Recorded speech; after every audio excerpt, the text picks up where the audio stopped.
Just let you know. Brother, oh my goodness. No, man. He's looking right across the line. Dimwit, bro. Oh my goodness, right there. Cal's crashing out. Cal's crashing out. Bobby, got someone right. Oh my god, for the life of me, bro. Oh my, for the life of me. No, I'm fully crashed out. Just chatting to him. He's just chatting to him on the bench. I wonder if I'll get away with it. I wonder if I'll get away with it. No. You might not deep in it. He was going to bring on Salah, yeah? Look how much space is on the right-hand side, you man. What is this? Oh my. This is a they're trying to get him sacked. I'm done, bruv. I've got kids, bruv. It's a Friday. Why am I doing this? I'm done. Bye. What did you? All right, mate. Please. What did You're you the make? biggest back of Arsenal. What are you gonna say today? I praise. Are you gonna congratulate us on being top of the league? Because you do every day show about Arsenal, guys. Arsenal. Come on. Let me have a quick. Yeah, there we go. Come on. You lot see that? Yeah. You lot see that? Clean. Bismillah ar-Rahman ar-Rahim. Hello everyone and welcome back to the channel. Welcome to another stream, ladies and gentlemen. Big up to every single one of you guys. Thank you guys so much for joining us on yet another stream. I appreciate and love every single one of you guys. Liverpool are a massive mess right now. Huge mess right now. Shit has absolutely hit the fan. Konate is leaving in the summer. We are absolutely screwed. Regardless, big up to every single one of you guys. You know this show is going to be incredible. We've got the debutant on the channel as well. Shout out to Asim for joining us. It's going to be one hell of a show, boys. We're going to talk about Liverpool. So I don't want to keep interrupting the stream to tell you guys to like and subscribe. So please hit the like button and subscribe right here, right now. Stop what you're doing and hit the like button and subscribe. All the links are in the description. All the boys that are on the channel and even the ones that aren't here, all the links are in the description. So please go give them all a subscribe. And yeah, we're here to talk about the mess that is the Liverpool Football Club. So big up to you guys, man. Mike, I'm gonna start off with you. Whoa! You got to start off with a debutant, shouldn't you? Yeah, of course, man. Come on. Where's your I'll start manners? off with you, Asim. Thank you for joining. I'll start off with you, Asim. Okay, you know what? I respect. You didn't want to start off with me anyway. You didn't want to start off. Nah. You wanted to start. You want to start on a serious note.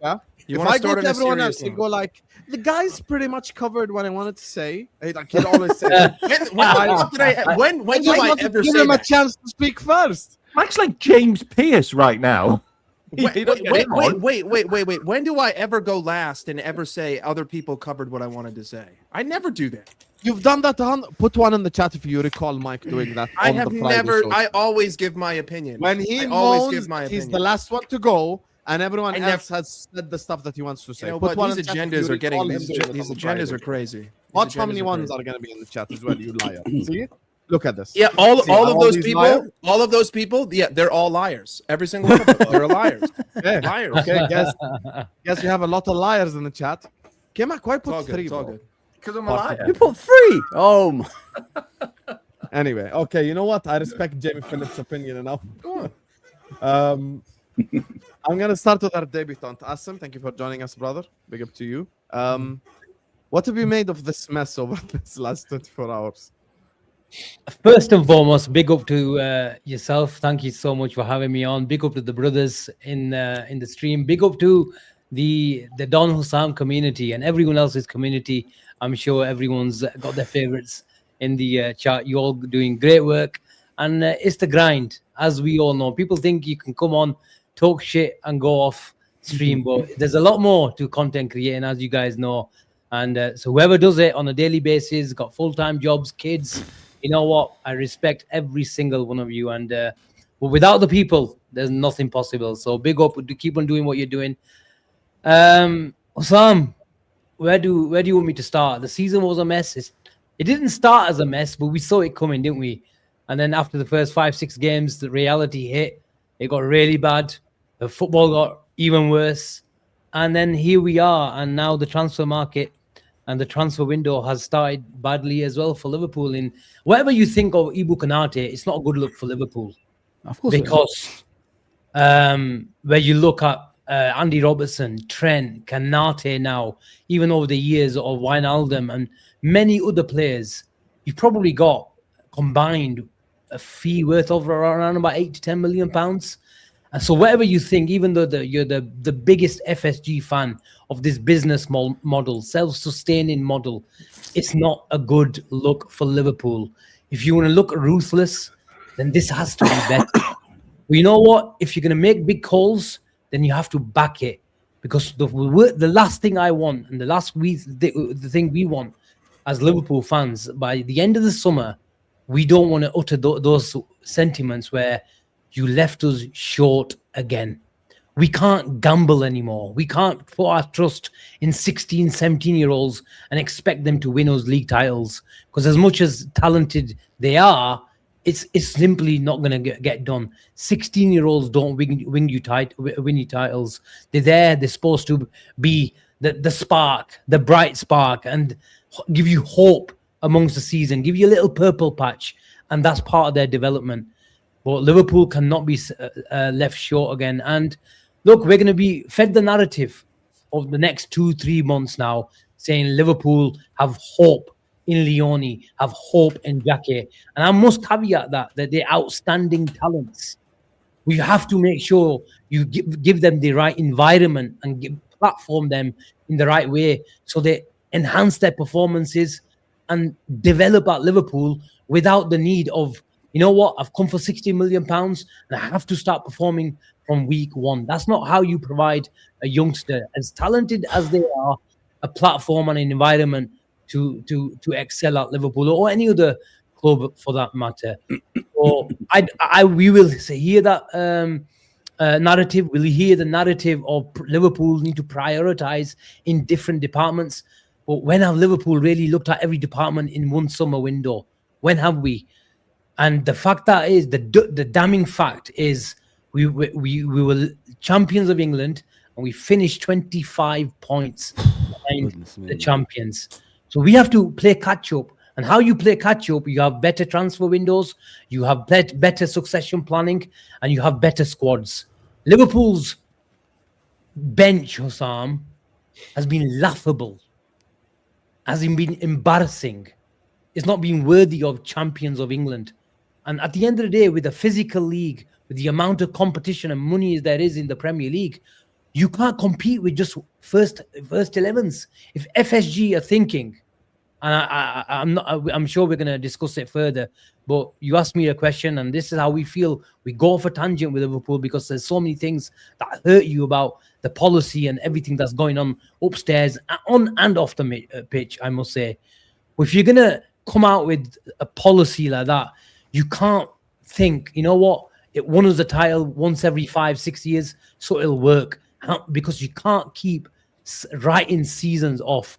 What you have to do is you have to provide a squad and a policy that works season in, season out. Stop gambling, do the right thing, and we want league titles back to back, because that should be the mentality of the club. And that is a word that you can't associate Liverpool with this season. So it's a mess, a real big mess, Hussam, I must say. And the thing is as well, like, you know, big up to Jamie and Monts. They said this yesterday. Even if you don't rate Konate, people, you know, people even over the last 24 hours have been leaving comments like this. I'm sure Jamie got it on the Vibes show yesterday. If Asim did any content, you would have gotten it. Fuzzy, everyone. You know, they'll tell you, Konate is not a ball-playing centre back, and we need a ball-playing centre back, and blah, blah, blah. Guys, it's not whether you like Konate or not. It's not whether you rate Konate or not. It's a problem we simply cannot afford. This is one extra problem that now is on the bucket list of issues that, and you know, all the businessmen and accountants that from when I started YouTube were telling me Liverpool are a well-run club. That's all these players that we've lost money out on. I'm sure in the current climate of centre backs, we could have sold Konate for at least 50, 60 million. Let's be honest. I'm gonna be very nice. I'm not even gonna exaggerate his price tag. Just 50 million. We could have gotten 50 million, 60 million for Konate. If he had a good World Cup, you could get even more. You could squeeze even more. The likes of Jacquet are moving for 50 million. Konate is a centre back in his prime. Imagine he went to France and had a good World Cup. And apparently the disagreement was over bonuses or wages. I'll be honest with you, I'm on Konate's side. I'm not on the club's side. Bro, if you give Gakpo and Gravenberg 250 grand a week, Konate has every right to knock on your door and ask for 250 grand a week. Why are you acting surprised? And the other thing is, let's assume they find the next up-and-coming centre-back. Whoever it is, player X signs for Liverpool as the Konate replacement. Tab Habibi, if he plays really well in the next 2 years, he's going to ask for 200 grand a week as well. Like, what's the... It literally... Like, this whole wage structure thing, it was a thing when our wages were based on incentives. The moment you're giving the likes of Gakpo and Gravenberg 250, 285, you've ruined the whole point of the incentive-based and the stuff and all this crap. Because you've already raised the floor of this thing. And by the way, it wouldn't shock me if in the first 5-6 games next season, Szoboszlai is amazing and he wants a contract extension, and now Szoboszlai wants 300 grand a week. Because guess what? He's going to win Liverpool Player of the Year, and he can go to the higher ups and go like, I'm your best player last season. I deserve more money. So this is the position that we put ourselves in. We've lost Trent out on a free. We've lost Konate on a free. There is someone who made a list of it on Twitter, even the likes of like Oxlade-Chamberlain, Kate, however it is. We lost all these players out on a free. Yeah, we've lost so many players on a free. And it's another problem that we can't afford. And I'm going to ask the same question to Aston and Kopish. People in the chat are like, Callum explained it. Baby, if you are Liverpool and you're publicly telling me, I'm backing Slot over everyone. I'm choosing Arne Slot over my past in Salah, over my present in Konate, over my future in Curtis Jones. I'm choosing Slot over everyone. Extend his contract then. Put your balls out on the table and go and ask Arne Slot to get a contract extension. Don't tell me they're waiting for the season, because the risk is already being taken as we speak. As we speak, letting Konate go for free is a risk. Letting Curtis Jones go is a risk. Letting Salah go and Robertson go is a risk. All these things are risks. So guess what? Take that extra risk then and extend his contract since you believe in him so much. Prove it. Show the whole world how much you believe in the guy.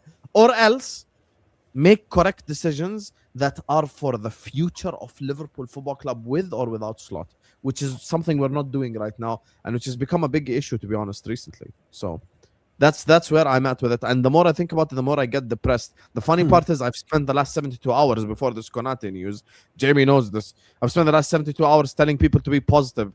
Yo, Callum, let's be positive. Let's be excited for the summer. I'm telling everyone, guys, I'm not going to be miserable all summer. I want to feel excited for next season. Then pop, bang, Konate is leaving the club on a free. And now I have another hole in the team that needs to be plugged again. So, yeah, big up for giving me another issue to worry about in the summer. The crazy thing about it is I was at the game and I've never seen a Liverpool team not celebrate a goal. Like, that's kind of the first time I've ever seen that.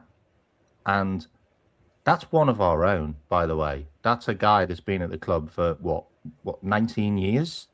Has he been at the club? Or maybe 17 years? Curtis Jones. He's literally red all the way through. Like, he ran through all the ranks at Liverpool, played in all the different leagues from the 15s to the 18s to the 21s. And this is the season where he's played the most football in a Liverpool shirt in the first team. He didn't celebrate the goal, and he didn't even want to wave goodbye to the fans. And he's on the verge of joining Inter Milan. And the main reason is because of Arne Slot. Like, that is just a fact. Like, and you've got Mo Salah cutting his contract. He wanted a 3-year contract, by the way, last year, Mo Salah. They threw a 2-year at him, and he stayed because of Steven Gerrard. And we all know this because Steven Gerrard said it in the interview. You came round to mine for dinner, and I persuaded you to stay. He's ripped up. What is it, like a 30 million pound a year contract to leave Liverpool? Like, there are serious problems at this club, and right now, I don't know whether it's that Azam knows or anyone like that. We are forcing Alisson to stay. because he wants to go to Juventus. He wants to go to Juventus, and we're forcing him to stay. Paul Joyce has said this now. So there are players. You know what's funny about that, K-Mac? That position that you mentioned, Mamardashvili is going out on loan. Mamardashvili is going out on loan. Like, what the Come on, heck? explain Mamardashvili going out on loan to me. Like, what? So what does that like? You're loaning out the backup. Like, what are you doing? Like at this point, what are you actually doing? I just don't understand. Because if you believed in your backup that much, you'd keep him at the club. I can't get my head around it. Like right now, we could be starting next season with Virgil van Dijk, who's gone through about 6 or 7 central defenders that he's played next to. And the good thing about it is you know that you can rely on him. But if Virgil van Dijk gets injured next season, because it can happen, because he'll be like 35 years old and played about 10 million years worth of football for us. And this season as well, by the way, he broke John Terry's record for playing the most games and being the oldest player to like play every single game, which is crazy. He's going to be in a team with potentially a back four that two of them haven't been first regulars on the left and the right hand side. Whoever the right hand side is, because I genuinely don't think it's going to be Frimpong because he's not a right back. He's dreadful. So we sign a right back, yeah. We've got Jeremy Jacquet in, who's just going to get thrown straight into the deep end after coming back off a massive shoulder injury where he had to get major operation on it. So you've got what? No experience at the back apart from Virgil, who's just done a World Cup as well, by the way. Just throw that one into the mix. Like what is going? Like, how does anyone expect Liverpool to be good next season? Like with this guy in charge. Mike thinks will be good. Like, how does anybody? And that's just the back five. We're not even talking about the midfield that wasn't there, and then your attack that's just all over the place. Like, it is just an absolute mess. And by the way, yeah, we'll just spend like another 200 million on loads of wingers, and that's just going to make us good again. Ain't gonna fix anything, mate. It's not going to fix jack shit. Just still in a hole in a leaky bucket.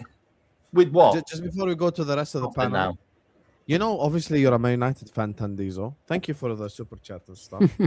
But this is why I always say Man United fans are the worst fans on the planet. Give them 2 good months under Carrick, and all of a sudden they're telling me to pre-Klopp era. You're the longest serving big club without a league, mate. You haven't seen a league title since Ferguson. So sit on the floor, because my failure is top 5. That's your success. So sit on the floor, take notes, and learn how to behave like big club fans. You Man United bum. Thanks for the super chat, though. By the way, just one more thing. Let's get the likes up. I just want to say, guys, let's get the likes up. We have 800 people in here. Let's get the likes up so we can get to more and more people. And just one more thing about central defenders. Arne forced Konate out the club. Konsa's now got the nickname The Wall. He's now been nicknamed The Wall at Bayer Leverkusen because he won 28 out of 32 duels, like, in his first season. And he's been unbelievable for them, by the way. Go and watch him. Forced him out the club. I can't believe this, man. Like, we've just turned down the chance to sign him again for 80 million. So we'll probably go for him next season. Will we have? Because Arne hated him. Arne didn't like him. He forced him out the club. Have a listen to his interviews. This is what this guy is bringing to Liverpool. He's bringing something not right with this guy. Like, to be able to treat people the way you do at a club which is not about that, like, it really does make me angry now. And I spoke to loads of fans. His first game I went to this season, spoke to loads of fans. Everybody is like, this guy is toxic. Okay, man. Like, he might win 5 games next season because we did it this season somehow, but he loses the one after that.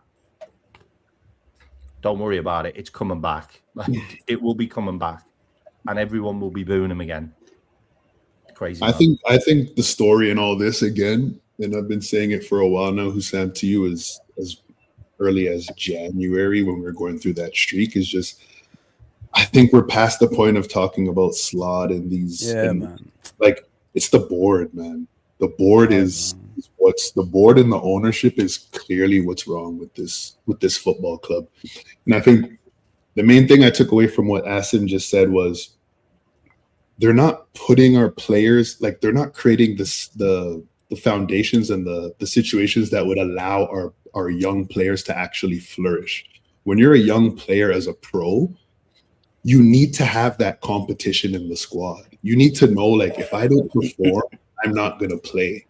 And I feel like that's what actually pushed us toward that league title, because if you basically went position by position, unless you were one of the stalwarts of our team, which would be the Allisons, the Virgils, the Salas, the Trents, who are at a level where these guys are always healthy, they don't necessarily need competition, they're going to perform. If you're not one of those guys, everyone else on our team had someone that was breathing down their necks where they knew, if I don't perform today, I'm going to be out of this team. Speaking of Konate, we had Kwanzaa there, right? Kwanzaa started the season. So Konate started the season knowing, I can't fall off a cliff here. I have to stay focused. I have to stay locked in. And that's why we got one of the best seasons out of Konate. So it's no surprise to me now that we come into this season where Konate knows his backup is Gomez, who's never healthy and the manager doesn't trust, and an 18-year-old kid. The conditions aren't there for him to perform. Gakpo, his backup is a 17-year-old kid. He knows he's going to play every single week. The player, obviously Zobo's the player of the season. Signings, the new signing that performed the best was Hugo. I wonder why, because he was behind Isak in the pecking order. He knew competition for places. Yeah. When I get these minutes, I have to perform. And that's the main issue I have with this board and this ownership is the way they build the squad. We're always a player short. It's always, we don't want to block the path of Rio. Rio's a 17-year-old kid. He's got a long time, man. He's got a long time. He's a 17-year-old kid. What do you mean blocking his path? His journey is literally just beginning. He's not someone that's going to be knocking on the manager's door saying, I need to play, I need to play. You're a kid. Any minute you give him, he's going to be happy with. You need to put someone in front of him that he can aspire to, that he knows, like, I need to reach this level to play in Liverpool for Liverpool Football Club. How are we telling a 17-year-old kid like this, again, coming off of winning the Premier League title, we're telling a 17-year-old kid, we're not trying to block the path for you. And we're selling whatever you think about Diaz based on modern football and who's actually out there as a left winger. He's probably a top 3 or top 5 left winger. You've gotten rid of him to give that path to a 17-year-old kid and put Cody Gakpo on $280K a week. It all stems back to this ownership, and I don't actually have a big problem with Konate leaving. The issue is that he's leaving on a free, and I think, again, from the reports we're already seeing very fierce, they're already setting up the fans for that same thing. The standards are lowering. They're saying we've already brought in his replacements with Leone and Jacket. We want to give them the path to fulfill their full potential. The way you allow them to fulfill their full potential would have been if they had VVD and Konate in front of them, so that when they got those minutes, they know, I need to perform at a level because I'm trying to get this shirt off of a world-class player. I don't know if you guys saw the quotes from Jeremy Jacquet, but he basically said as much, I didn't want any guarantees in my contract about playing time. I want to learn from Konate. I want to learn from Virgil. I want to perform on the pitch. Now, basically, we're setting up this kid to say, you're going to jump in from game one and be right beside BB. And again, it shows that we're not learning from mistakes, because we've already seen, if you look at most of our recent signings, they don't perform in that first year. Gravenberg didn't perform in the first year. Zobo didn't perform in the first year. Kirkes didn't perform in the first year. Literally go down the whole list. Frimpong.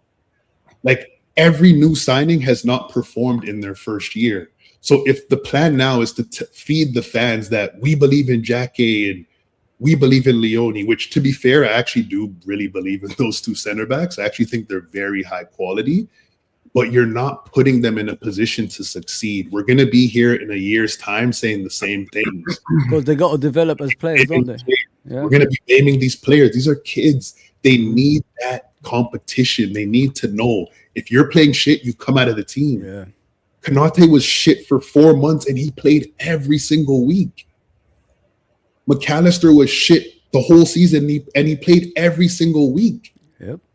So as much as we want to talk about Slot, I'm here for the Slot talk, and yes, he's made a lot of mistakes, but the board has not put this team in a position to succeed. It's obvious. And that's why I've been screaming it, and that's why I've been public enemy number one on this channel, because everyone wants Slot. I don't care. No, you're public enemy number one because you keep going to Salah all season. Don't lie. Yeah, it was about Salah. Let's not be right. Let's not be right. Listen, I was proven right on Salah all season. You fell for all the PR that Salah fault. I was proven right on Salah. I'll stand on what I said on Salah. I was proven right on Salah. That's why you're public enemy number one. Platform better by the Don't manager. act like this channel loves Richard Hughes. They don't. Listen, Salah could have been platformed better by the manager, but Salah would admit, maybe not now, but when he retires, he'll admit he didn't perform up to his standard. Didn't perform up to his standard. Period. Honestly, the only way we will go down that road, let's not go down that road. The only way we'll get to the bottom of this football club and what's actually happening is if Salah does a podcast. We can finally, like, we actually unveil all the stuff in the background. But see, he already told us, and again, everyone focused on what Salah said about the manager. And last week I came on and I said, what people missed is, in all of this, he said, when I first came to this club, I was one of the first people in and last people out. And then I noticed 5, 6, 7 players started joining me. And he said, now I'm doing the same thing and nobody's joining me. So is that a manager thing or is that a player thing? Why are the players that we have now not elevating their standards to the level of Salah? Because they're on city breaks. They're on holiday on city breaks. That's why. They're not. Mo Salah's posting pictures of himself in a gym while they're posting pictures of themselves with their fancy watches, with their Lamborghinis. Whose fault is that? Whose fault is that? You think Slot is telling Salah to go in the gym, or Salah's going in by himself? You think Klopp was telling Salah go in the gym? Klopp wasn't. The best players don't need to be told what to do. They're self-motivated. Have you not heard the interview with Jordan Henderson, where he goes up to Klopp after like the first 2 weeks, and he goes, Jurgen, the players really aren't happy with training. Like, they're having to do too much. And Klopp goes, who are they? Get them in this office. And Jordan Henderson goes back to the players and goes, nah, mate, it's not going to change. For sure. But that's training, A-Max. So the manager's in charge of training. What Salah's speaking to is what you do that's extra. The extra work after practice, the extra work before practice. That's what allowed Salah to become the player he is today. Jurgen made them all delete all their social media as well, mate. Jurgen was the man. Honestly. And again, to be clear, I want this manager out. He's clearly not good enough, but I think our players have a lot to prove. I'm not going to forget the players that didn't step up for us this season. I'm gonna be watching them next year as well. Salah's not there to fall back on next year. All these other guys that have been the scapegoats, quote unquote, they're not here for them. So these players now have to step up, and let's see what happens. But again, my main point is that it's past the point of talking about the coach and shit. Our higher ups in our board are just letting our football team down, and I'm very concerned about the direction of the football club. What I want to know is, guys, how far are you going to go with the higher ups? Who's the main corporate here? Who's the person we got to start with? Do we start with the owners, or do we go from Michael Edwards and below that? Who's the owners? You go owners. You always go straight to the top. Because people are just blaming individuals. You know what I mean? They say it's Richard Hughes and Michael Edwards' fault. You know what's happening right now. But don't you normally go above that and then work your way down towards that? Because when I look at Liverpool, guys, they've been here for 16 years. We've had some success, but it's never continuous success. It's always up and down, yo-yo club. That's what we are. And there is a point you got to ask yourself as a fan, when is it enough as a fan to say, I can't take this shit anymore. You know what I mean? Because we've challenged Man City for the last 10 years. We're the ones who put Man City where they are, not Arsenal, not these other teams that gave up way back, in the day when they realized Man City's got money, and we've clawed them back. We're the ones who challenged them. We're the ones who got them to to where they are right now. Now another team is taking our rewards. That's how it is. But the thing is, guys, when you got ownership like that we have, and that never supports the manager, like every single time, like someone said earlier, when we got a moment like we need 2 players just to make us the complete team, they never do it. Let me give you an example. You look at that season we won the Champions League.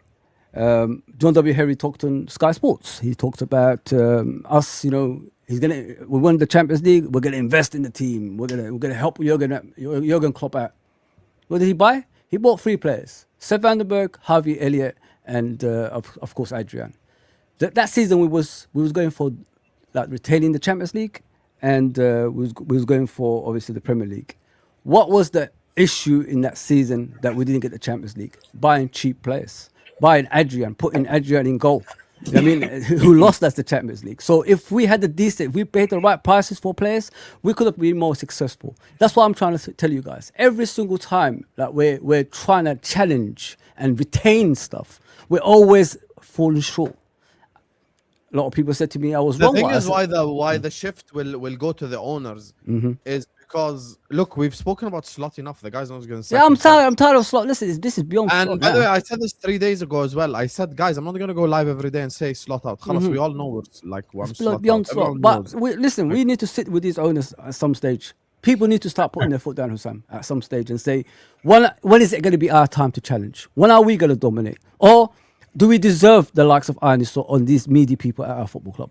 I mean, because if we don't say nothing about it, it's going to continue like this every single time. We have to start saying something at some point. That's what I'm trying to say to you guys. Because we've been here before. Different managers, the same outcome. There's no more Jurgen Klopp next season going to save you guys to get you back up, you know, in the league. Now we don't know who's going to be the next manager, or this guy's going to be staying here. So we got to like start sticking up for ourselves now. We have to ask those questions. Are we here to challenge on a consistent basis, or are you going to be every 5 years? That's the problem. But I'm saying the fan base have to ask themselves that question as well. Otherwise, we deserve I'm part of the fan base. I'm gonna answer objectively. Yeah, if we're talking about actually a possibility of winning the league, I'm not even gonna exaggerate. I'm gonna be completely honest. If you want to challenge next season, you need a new center back. Yeah. A new right back. You need at least 1 midfielder. You probably need, no exaggeration, 4 forwards. 4. If you consider backups as well. I'd say 3. It can't be just guys. Chiesa's leaving in the summer, guys. Salah is leaving. Isak is made. Look at the mess we're in. Look at that mess we're in, man. And Ekitike is gonna be back in February next season. Like and Emeka already, we've spoken about this type of injury 100 times. Me and Emeka. Like it'll take him a month to even be able to contribute. He's not going to perform next season. He's not going to. It's a really bad injury, bro. So we're talking like. So it's in essence, our only senior winger at the club is Gakpo. The only other forward is Rio, and then you've got Isak, who's made from biscuits. People keep talking about like the midfield and other positions. You need to look at the backup striker too. It's another issue for Liverpool. That's why getting rid of Konate now is a big problem. That is a big problem. I don't know why people. I really don't know why people are hating on him. I don't get it. I don't get it. I don't get why people are hating on Konate. Listen. When you spend all your life at Liverpool covering for right backs, covering in certain areas, you know what I mean? You're not going to play well every single game, are you? Unless you have the protection in front of you and you have the right back that can defend next to you. So if he concentrated in his own game, maybe you'll see the better of Konate. But nobody ever seen that, because every single time he had to get out of his position to cover for other people, then it made him look bad. But I don't understand this hate towards Konate, because every big games we used to have with the best team that we had, he always used to turn up. So I don't understand, like, all of a sudden, like, everybody's just brushing him off like he's a bad player. He's in his prime right now. He's 27 years old. Of course he's going to ask for a big contract, because that's going to be his last contract in football in regards to pay, you know, highest pay possible. So if he's asking for it, give it to him. What's this pay shit that we do? Considering the football club, he's asking for Gakpo money. That's it. Look, the thing about I think the reason people don't like the reason what people see in Konate. So the thing about Konate is, look, right now you could put Saliba and Gabriel in our back 4, and they get rinsed every single day of the week. Of course, 100% K-Mac. What Virgil and Konate are so good at is wide open spaces. Like, so because Guess what's in front of them? Wide There's open nothing there. K-Mac, there's nothing there, bro. And there's no right back and left back doing any work either. So it's like it doesn't matter what you get, really. You're damned if you're doing. And you know the guy puts midfielders as right backs to help him out. Midfielders as right backs came out. Come on, like. You want to know what's funny about this mistakes thing? You ask them, okay, who you want to replace Konate? They'll say Van Heck. Van Heck has made the most errors leading to goals in the whole Premier League. Terrible defender. He's literally made the most errors. You want to know the problem? We put Liverpool under the microscope. So every time Konate misplaces a pass or makes a mistake, microscope directly. Oh, look at Konate, look at Konate. But if you watch Brighton, what led to that mistake? That's what you got to look at, Hassan. It isn't really that, though. It's really just more that I don't think a lot of people understand Liverpool, and defense starts at the front. We don't press, so we automatically the back four don't benefit from a press. No. The midfield is never in a consistent position. When we build up, it's a 1-2, and there's 30 yards of space in between the deep lying and the forward 2-8s. So there's always a gap there. We play mid blocks, but we build up with 4, so it's always a 4v5. Most of the goals that we concede are basically driven down to we lose possession, we're transitioned against quickly, we don't have the men to cover. That's formation, that's structure. I don't think Konate is world class. But no, he's not world class. I don't think that Konate is bad. He ain't bad either. Over slighted. So are all 4 of our defenders. I think everyone just goes at the defenders for no reason. And I'm looking at, like, I think Szoboszlai is the most overrated player in the Premier League. I think McAllister, needs a walker. I think Ryan Gravenberch is maybe like this is the worst utilization I've seen of him in my life. If Cody Gakpo gets 280 grand a week, then Rio Engamoa deserves £2.5 million. I think we're harsh. Precedent. Yeah. No, I'm not being harsh. I'm being honest. I'm being what I see. And honestly, did you say that last season, the season before last, when they were winning the Premier League, and before that when they were playing? I've always defended Konate, and I said here last year in January when we were 10 points top that the way we were playing was dog shit, and people said we're 10 points clear. Shut your mouth. So I don't want to hear anything from anybody. Like, the players mean nothing right now. The players are completely irrelevant for me. Yeah. It's inconsequential. Liverpool will never be consistently successful under this ownership ever in history. I'm looking back to Michael Edwards.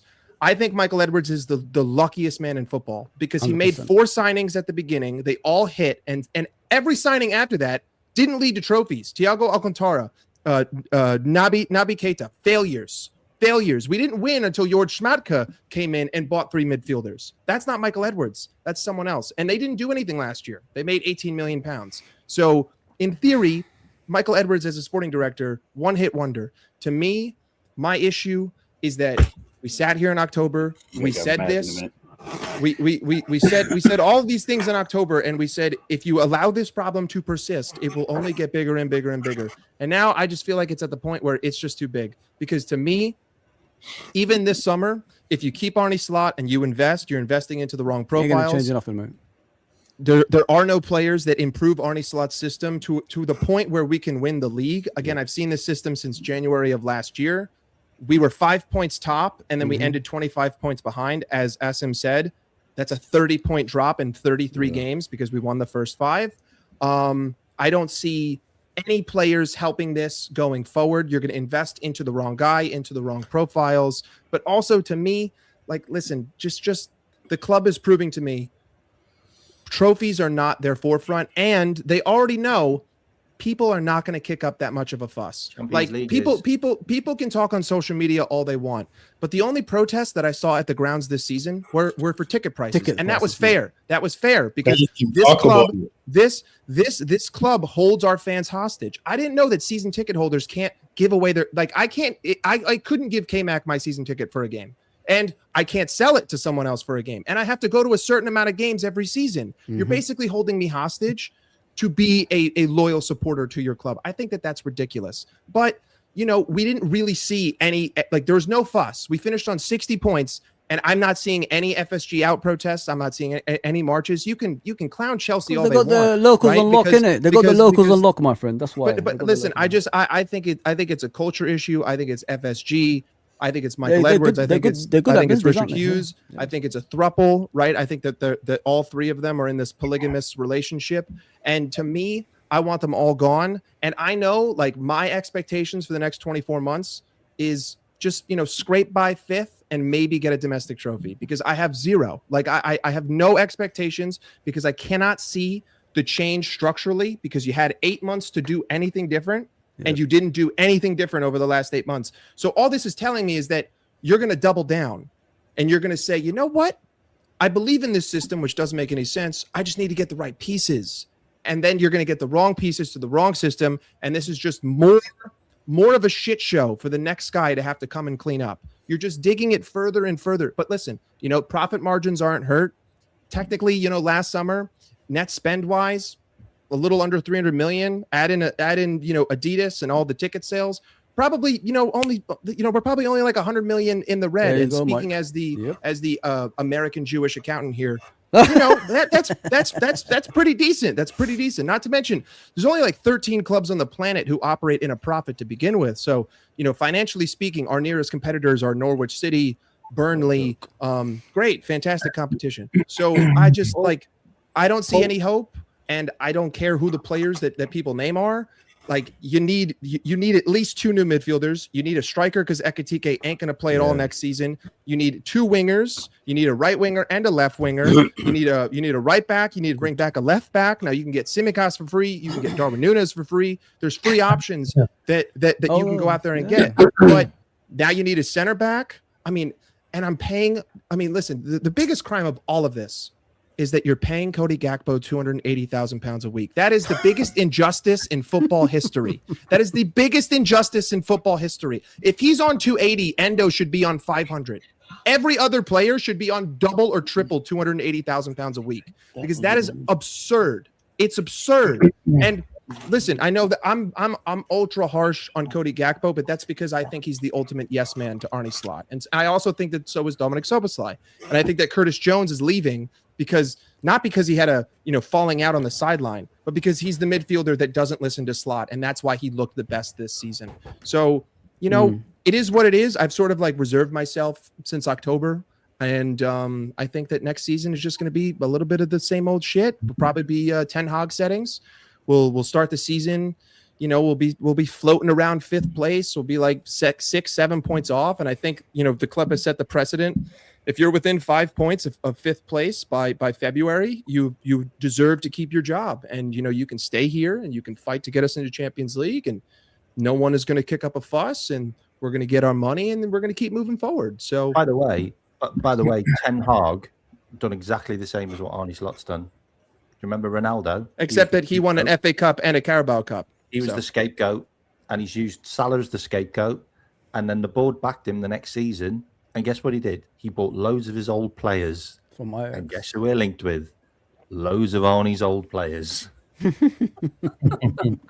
where I see what I will say, though, about wages, don't believe that those players are on those wages, because we didn't know until Paul Joyce said that we actually paid 40 million a year for Isaac and 20 million a year for Wirtz. Like, these are all on rolling yearly pay structures, so we didn't actually pay the whole 126 million and the whole 106 million.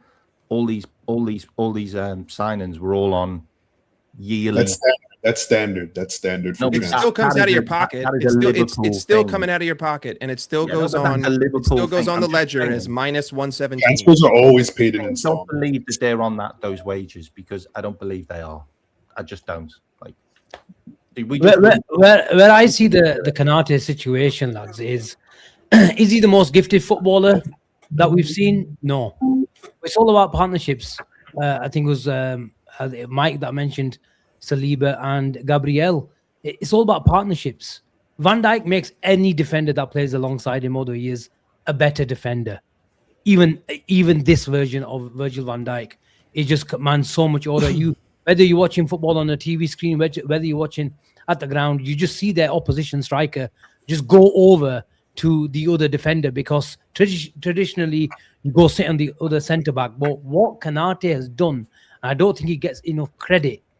There's probably 3-4 strikers who have had general success against our pairing, where they've been a nuisance. Jimenez at Wolves and Fulham, has been one. Watkins, unsurprisingly, I should say, has been another. But Konate and Van Dijk, as the quality defenders they are as a partnership, they've dealt with it over the years, and that's why they've been so successful in a red shirt. But what a lot of people don't mention when they talk about Ibou Konate is his aerial ability and his box defending is very, very underrated. Why has Ibou Konate looked shy? And there's other mitigating circumstances that you can put to the Liverpool players and the team as a whole this season, and we've all discussed it in length. When you take out a generational footballer in Trent, it doesn't matter what you think of him as a defender, on the ball and his progressive ability next to Konate is generational. And what happens is, if you give clarity and you give simplicity to the Konate role, you make him the best channel defender in the world, in my opinion. And it's not a coincidence why he's looked so good, especially on the big day where he's mopping up and going across, marking Vinicius Jr., acting effectively as a right back in those spaces, mopping up, eating up really large distances, because that's what he does. There's simplicity, there's clarity to his role. The moment you take a footballer alongside him away, then you're giving him extra responsibility in possession. And that's what comes back to me, my original point. Is he the most naturally gifted footballer? In my opinion, no. Does that make him bad? Because who else is a Van Dijk that you tick every single box in terms of profile? There isn't. But what you don't, and what I compared the Konate deal to, and I'll properly judge it at the end of the window, is we all loved Luis Diaz's carrying ability and the mentality, his ability to roll up a sleeve and carry us up the pitch. We all loved that. But I feel these nerds and the data and the laptops don't really quantify mentality. They don't. Facts. They really don't. And I don't think it. I think it's very, very underestimated. In fact, I think it's ignored. And that's where you enter really dangerous zones where you just look at it.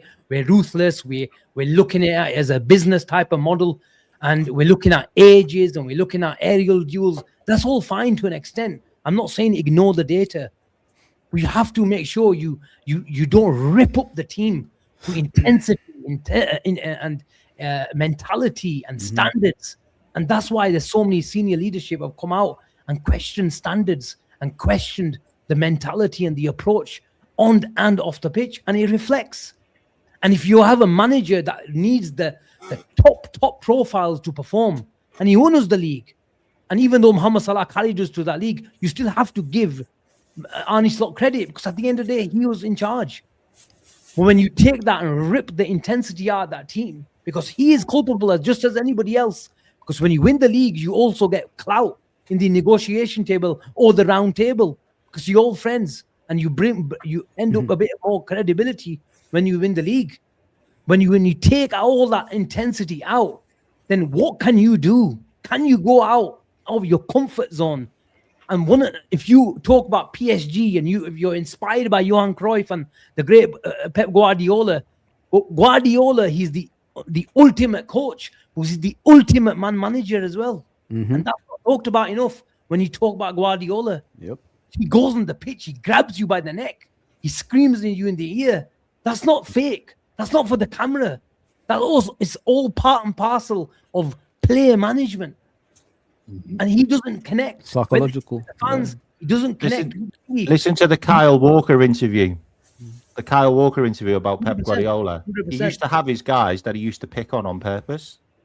And he'd only do it because he'd get the dressing room all up. Like, he'd make them all like, and he'd be having a go at Aguero, be having a go at Kyle Walker, he'd have a go at Bernardo Silva all the time. Like, but he did it on purpose to get the dressing room up. Same as Klopp with Ronaldo against Barcelona. Put him in the bench. Came off the bench. What did he do? Scored 2 goals. I mean, in the dressing room. You've seen it on Sky. Everybody's ignoring him. No one's even listening to the guy. Jamie's been quiet. Before we go to him, let me just do these 3 supers, and then I'm going to go to Jamie. Slot on opening day. We lost because Konate left. That'll be the most obvious slot to quote ever. Like, that wouldn't shock me at all, by the way. Big up to Hugo's fan who says, my beef with Emeka is his unnecessary Salah. I told you, Emeka, bro. I told you it has nothing to do with Richard Hughes. See? I don't It's the have a unnecessary Salah hate. I told you, bro. don't have an agenda. You take Nico Schlotterbeck to replace Konate. You're an Yeah, idiot. I'm gonna speak for everyone on the panel. Yes, we will. Yeah, the problem is the other 5 positions, ya habibi. The problem is leaving not Dortmund for Schlotterbeck. Liverpool. The in a problem World is the Cup other summer? 5 positions, guys. Like there's so much to This is do gonna go now up. this summer, and He it's also plays another on the layer of left-hand things side. we have to do. He also plays on the left Doesn't hand even side. matter. The That's price is the going to go problem up. for me. Dortmund aren't selling him until August. None of these He's players on are going Virgil's anywhere side. until after the World Cup. And Really? exactly what For Mike Arne's said. not? If Schlotterbeck, like let's say Schlotterbeck is worth 60 million. If he has a good World Cup, Germany win the World Cup, and he Cody looks Gakpo. incredible, Don't even look at that. Cody Gakpo. 80 million. Directly. Cody Gakpo was signed because of Qatar. We signed him right after that World Cup. Literal World Cup. And honestly, he was great. He was fantastic in Qatar at that World Cup. It was World Cup tax. It was But World Cup tax. Schlotterbeck has a Nine confirmed as well. Do you remember? There's a release clause, 50 million euros. That's confirmed. Yeah, in the yeah. I contract. mean, Anyway, before we go to Jamie Phillips and he tells us why he's not bothered, we have 1,000 people watching us. Please close the live chat, hit the like button, subscribe to the channel if you're ready to do so. Also, guys, since Liverpool are miserable, I'm in giveaway mood. I'm currently on 3,120 followers. If we get to 3,200 followers by the end of the stream, I'm gonna do an OK jersey giveaway. One of you will win a free shirt. So just go over there on Instagram. The link is in the pinned comment. Go follow me right now, and I'm gonna do a giveaway if we get to 3.2k. So just 80 followers away. I know there's 80 frauds of you who haven't yet followed me. 3.2k and pop. We're gonna get a giveaway for you guys. So like the video, subscribe, and go follow me on the Insta. Jamie. Mm-hmm. Okay, I'm in a good mood, man. Happy I'm not days, sure man. I'll follow you. I'm going to do it now. Happy days, man. I don't care about Konate at all. I've had arguments with everyone on here before. I've had arguments with everybody in this space. Konate, for me, is not as great as everyone says he is. I think with Konate, when it comes with Konate, for some reason, we always talk about other things in context when he makes mistakes, but when it's someone else, we don't have the same context. Konate is always given that. I actually think Konate and Virgil are not a good partnership either. I actually think Virgil's best partner was Matip, and his second best partner was Joe Gomez after that. I think Gomez at his best, I think Joe Gomez, when he was at his best and injury-free in that time, when he was partnering Virgil van Dijk, was a better defender than Konate, in my opinion. I'm not bothered if Konate lose, man. I'm really not bothered. But there's no point arguing about it because people won't agree, because Konate is very well loved and he's very popular. Yeah, he's had a terrible season. He's had an awful season. Awful season. Probably been our worst defender this season apart from Frimpong. And everyone gives him excuses. Gravenberch has been dog shit this year, and everyone wants to sell him because he's not a fan favourite and he's not very well liked. I do think fan favourites get a lot of leeway over a lot of stuff, especially with Liverpool fans and other fans. When you've got a fan favourite, you give them leeway. I was a big Gravenberch fan, as you guys know. I was giving Gravenberch leeway all the time, weren't I, Sam? Always giving Gravenberch leeway. Then I come to realise I don't think he's all about that in this life. And I changed my mind on him. I'm like that with Konate. I just think Ibu he's very popular, right? For whatever reason it is, yeah, he's very popular. McAllister's been dog turd, yeah? A lot of Liverpool fans want him gone. But last season, the season before that, everyone's saying McAllister's world class. Then this season, he's dog turd. Everyone wants him gone because he's not really a fan favourite like Ibu is. Ibu, dog turd for a whole season. We have to put everything in context by his dog turd. Right? No one puts into context about any other player because he's a fan favourite. And that happens with fan favourites. I've had my fan favourites. I do it myself, with other players. So I'm not too concerned about it. I think we can go. We've got to buy. I'm not saying the other two guys we've got should be the starters next season. Leone obviously cost 65 million euros. So he came in for a reason, yeah? came in for a reason. They were looking at him for a reason. They were looking at Mark Gahey last summer for a reason. You know, they were looking. I'm not blinded by hate, because anyone who knows me knows I've been talking about Konate like this for a long time. Right? So why were we looking at Mark Gahey? Why were we looking at all these defenders? Like, Konate's been poor this year. The only reason he's not been taken out of the team is because Joe Gomez can't be trusted with his injuries, and we had no other centre-backs fit. You know, I think if Leone was fit a lot this season, didn't get that injury, he might have came in for a few games. You know, I think if Mark Gahey was joining Liverpool, do you think Mark Gahey's sitting on bench? If Mark Gahey came in August, do you think he's sitting on bench? I don't. England's one of England's #1 centre-backs. Don't think he's coming to sit on bench. I mean, Mark Gahey hasn't really cooked at Man City. But I think he's coming to play. But he plays at Man City. He's not sitting on bench. He plays at Man City. You know, they're looking at... He literally cost them the league. But... There's rumours now he's getting rid of Ruben Diaz. There's rumours now he's getting rid of Ruben Diaz. So he's going to play. I don't think also, and this is just my thinking, I don't think Konate's a slot centre-back either. I don't think he's a slot centre-back. He can't pass for shit. And when people say he can pass, it's because the opposition team are literally standing still. And that's when he passes. He can't pass under pressure. He can't. And Arne Slot wants his defenders to do that. Like it or not, guys, that's what he wants his team to do. So I don't think he's a slot centre-back. My problem is, though, you have to replace him. You have to get an experienced centre-back to come in at a high level to come in and replace Konate. I don't mind players leaving. I don't mind Mo Salah leaving this year. You know, after the great time he's done at Liverpool, 9 years at Liverpool is fantastic, yeah. But I don't mind him leaving as long as you get a right replacement. You know, I don't want Robbo to leave. The reason I don't want Robbo to leave because Tsimikas is going to be his replacement. It makes absolutely zero sense, like none at all. A defender that Liverpool thought weren't good enough, they let him go on loan, and then made Robbo second choice left back for him to leave, then bring the third choice back to make him second choice, a player they didn't want. Makes zero sense. So I'm all right with players leaving as long as you replace them. I was all right with Luis Diaz leaving. Obviously, we're going to do this revision thing right now and pretend Luis Diaz didn't wind us all up like in the title winning season, right? But he's done it in Germany now, and everyone's going, oh my God, what have we missed? If we replaced him with Barcola last season, we're probably all okay. Yeah, and that's the biggest issue with me. That's the reason why I mentioned Diaz. It's replacement. Getting rid of Diaz was, look, I can understand it because he was 28, 29, and it was a good fee. 70 million, yeah, it's a lot of money. Arguably, the bigger mistake was not replacing him. Yeah, exactly. That was only vetoed Semenyo. Like some of the signings Arne vetoed, by the way. Like Lamine Kamara, Arne vetoed him last season, by the way. Like, he vetoed quite a lot of players because he wanted his guys. He wanted Gravenberch to play. And by the way, Arne was okay with Trent going because he wanted Bradley to be a starting right back. I mean, for God's sake, like, we all know that Bradley was going to get injured. Like, the guy's always injured. And for some reason, we seem to have this, like, obsession that, oh, you know what, he's just going to grow out of it. You don't grow out of being injured all the time. Like, the guy hasn't got a comeback date. We don't even know whether he's going to come back. Like, who did you say that? Bradley. Who vetoed Semenyo? Arne did. Arne vetoed Semenyo. Why? They wanted to sign Semenyo for the left wing. The reason why they didn't sign Semenyo is they couldn't get rid of Salah in January.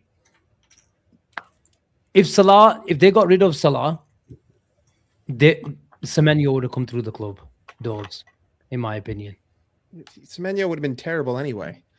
Yeah, that's a different question. Would have been terrible. Yeah, no, for sure. It's like, you know, like we can go back and we can harp on signings that didn't. Again, if Mark Gahey walks in the door, I wanted him, and I was furious when that happened, and I was furious at the club for penny pinching when we're talking about all you needed to do was put like 7 million more a week earlier. They're not saying no to you.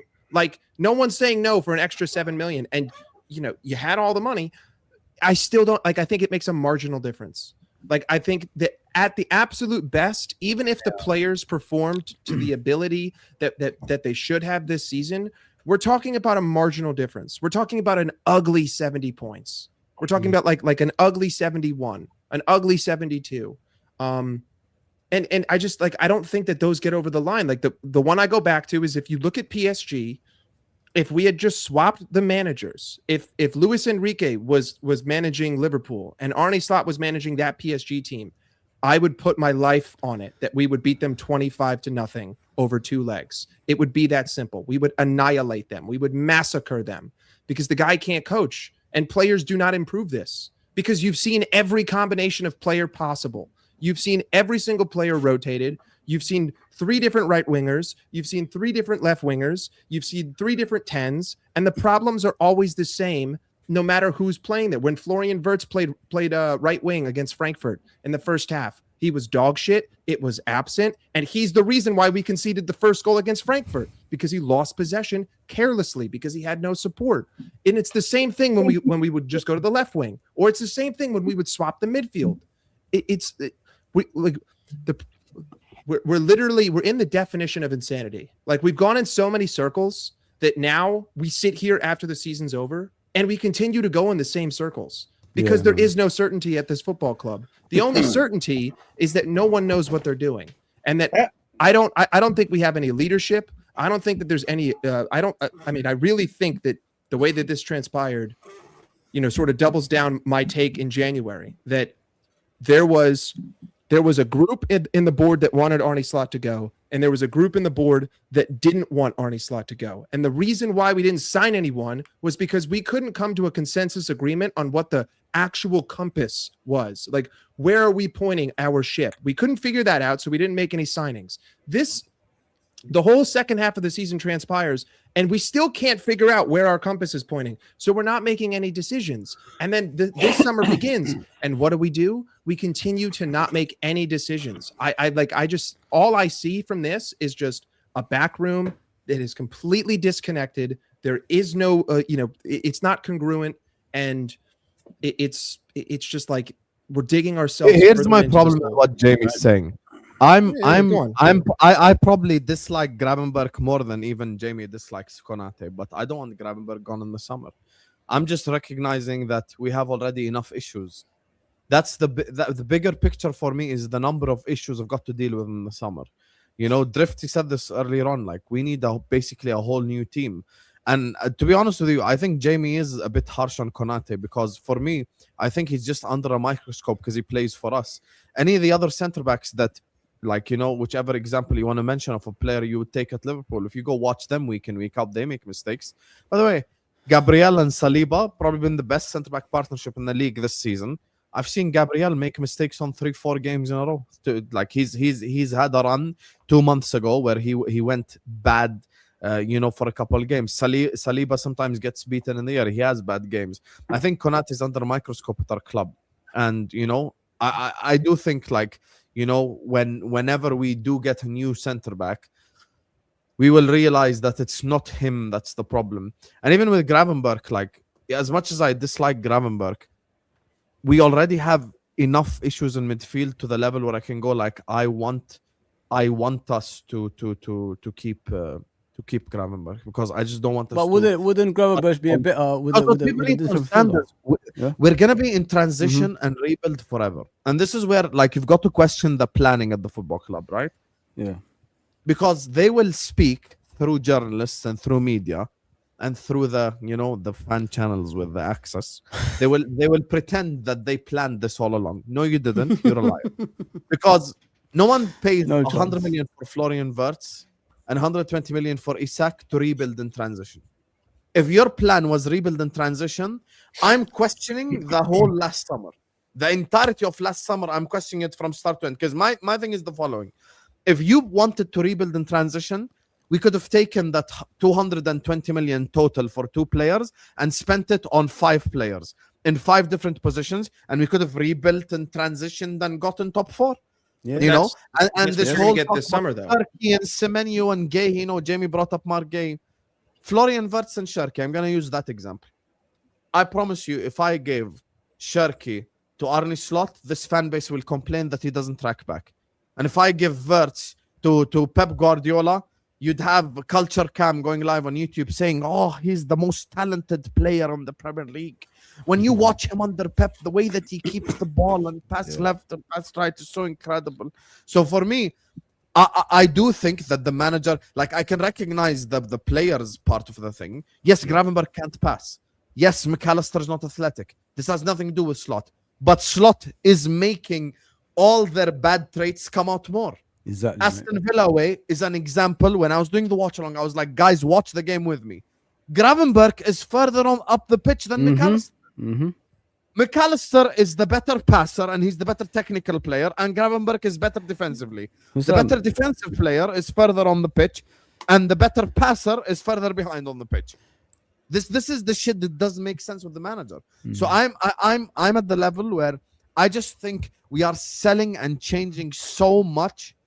You know, already people are bringing up Diaz. I think there's so much revision over Diaz. Like, you know, Diaz was not even our 7th best player in the season, not even our 8th best player the year we won the league. Okay? If we include Diaz in this team, if we include Luis Diaz in this current team, shit won't change. Like, we need to stop pretending that putting Luis Diaz in this team, suddenly we're going to be this incredible side. We finished on 60 fucking points. 60 points last season would have gotten us 10th place. The team has changed, Sam. The team By has the changed. way, The by the way, the main issue remains the put more manager. Gahey in this team. One second, the main issue remains the manager. We agree. Yeah, 100%. 100% is the manager. 50-50. Not the main 50-50. issue. Not the main issue. 50-50, Jay. Yeah. Guys, let me land, please. When we speak about replacing these players, we're almost looking at it like what I have is crap, but what everyone else got is great. Like Schlotterbeck makes mistakes at Dortmund, by the way. Yeah, of course he does. Yeah. None of us here is Bundesliga expert. Yani we watch a game here and there. How many times have we seen Dortmund get abused and touched in the Champions League? How many times have we seen that happen? How many times do you look at the score and you see Brighton conceded fucking 5, 6, 4, 5 goals, 3 goals? That's Van Heck right there. How many goals have Bournemouth conceded this season? That's Senesi. So any of these like, oh, Konate is dog shit, get me player X. Yeah, but player X makes mistakes too. I'd rather stick with the devil that I know has reached at least a certain level. Because guess what? Konate forced his way into the French team, starting centre back at the last World Cup, and he was great. And he's had very good moments. The game-winning assist. And he's had very good moments for us even this season. He's had moments this season where he was better than Van Dijk on the pitch. I can't just highlight the low lights and forget the highlights. The guy's had good moments. I dislike Gravenberch, but he's had good moments. Gravenberch had good moments against Everton. He had good moments in the who the fuck did we play 3 weeks ago? Crystal Palace. He had good moments against them. Like, he's had good moments this season. I don't think this is my base point. Yeah, and I know I'm going on a bit of a rant. I apologize, but this is my base point. I don't think the Liverpool players are shit. I don't think a single player at this football club is shit. I just think every single one of them has been misused. Every single one of them has been asked to do shit that they're not good at. And I've used multiple examples. And this is the final example I'll use. And I'll end my rant here. Cody Gakpo. The player that 99% of Liverpool fans don't like, don't rate. Cody Gakpo is a good inside forward. And he's good at finishing. And he's good at cutting in and shooting, right? This is what he's good in at. Arne Slot is asking Cody Gakpo to hold the width and put crosses in and be a touchline winger. Even the player that we all don't rate had like, how many goals did he have last season when he was asked to do shit in his normal position? 10 in the Premier League. Yeah. Few By the way, in Champions big League. moments. Yeah. He scored against Madrid, if I'm not mistaken. Yeah. He scored against Man City. He had big goals for us last season. Yeah. So even the player that all of us don't rate is being asked to do shit he's not good at. There so you go, bro. That's my thing. Yeah, that's my thing. It's not a Konate shit thing. The rest of the centre backs make mistakes too. The thing I wanted to mention. I need a rebuttal. The thing I wanted to mention just before you go, Jamie, is Mike touched on it. Arnie's like literally reshuffled the deck chairs on the Titanic all season long, but the only ones that keep on staying are the problems, which is the 2 pivot midfielders. They play every single game, and they are the main problem for everything about this team. Everything. I don't know about that. Not the main. And the problem is, next season, they're going to be there again. Like they're going to be there again. He's going to what? He's going to buy a right winger to replace Mo. Okay, he's probably going to get Diamante. And by the way, breaking news: we are probably going to sign Diamante. Okay, for about 85 million. Okay, so that's probably going to happen.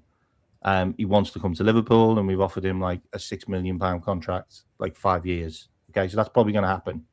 You talk to Hughes? He's a 19-year-old kid we're going to spend 85 million on. That's going to fix things. K-Mac, you talk to Hughes? Rio, the number 11 shirt. Rio, the number 11 shirt next season. Like, talk about give the guy more pressure. Big up, Matt. Give the 17-year-old kid more pressure and give him Mo Salah's shirt. Let Jamie go because a lot of I want to hear this. I want to hear this. Yeah, well, I heard Jamie say 50-50 in it, so I want to see. So my rebuttal on everything. So everyone thinks I hate Konate, and Matt will know me better than anyone here. No, you don't hate Konate. I already know that, Jay. I know you. Don't hate him. I don't hate Konate. I'm disappointed in Konate, and that's a difference. Yeah, fair. I look at Konate, and I think all the gifts that he's been given. Yeah, the power, the strength, his height, he's tall, he's quick. He's athletic. I think he should be the ultimate centre back by now at 27, in my opinion, right? With them gifts that he's got. My thing about Konate, and it's always been the same with Konate, is his mentality at times. I don't always think he's clued on in games all the time, right? I don't. I really don't. And that's my issue with Konate. So that's why I don't mind Ibu leaving and we're getting another centre back in. The other thing I wanted to say as well, when you're talking about Wirtz and Cherki there, I've said this multiple times. Everyone's going to shoot me down in the chat. I know this. I think Wirtz has been misprofiled. I actually think he's more of a number 8 than a number 10. I actually think he's more of a midfielder than a forward. You know, him and comparing him to Cherki is wild because I think Cherki's more of a forward than Wirtz is. I think Wirtz could play that David Silva role where he drops off a little bit deeper and starts to play from there. I think he's got the ability to do that. I think he's a bit more of a hybrid where he can play, maybe he can play in 10 games, can drop back, can play controlling and dictate play from that position as well. So I think he's been a bit misprofiled. You want to know the problem with that, Jamie? Where does Slot play him? Left wing. Yeah, this is the thing. He's been misprofiled because the manager don't know what to do with him. Szoboszlai for Liverpool has been Liverpool's best. Probably, you could argue that Szoboszlai has been Liverpool's best midfielder for 2 years running now, right? Because in the title-winning season, what Szoboszlai gave up for the team helped Mo Salah have the greatest year of his life on that right-hand side, right? He sacrificed himself, like Benzema sacrificed himself for Ronaldo to have them great years at Real Madrid. And then when he went off, you saw the real Benzema, you know?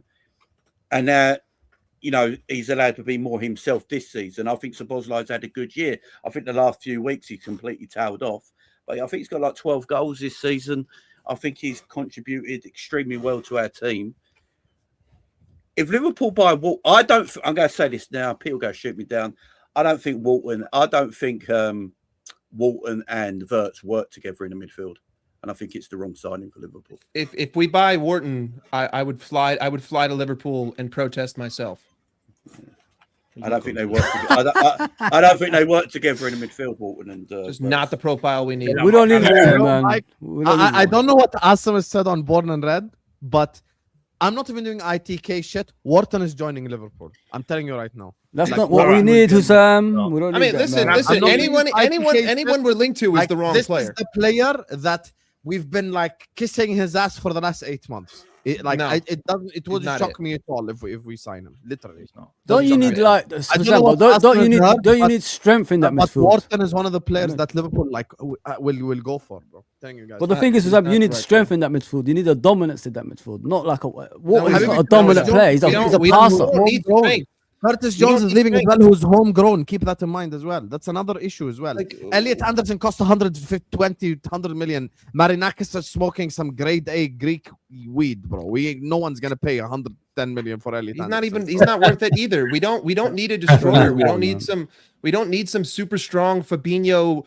Like that's a thing of the past. Like this concept of because look at the best midfields in the world right now. Okay. What is the commonality between these midfielders, right? They are athletic, they have pace, They have stamina, and they have insane technical ability. None of those are tackling, size, strength, dual winning, aerials. Like, if you want to dominate the midfield the way that Arne Slot wants to dominate it, you don't have room in your team for someone who doesn't lack exceptional technical ability on the ball. If you want to have 70% possession, every single one of your midfielders needs to be able to deal with the press, make a turn, and make a pass within a second and a half. Like, if you, again, Slot loves PSG. Look at PSG.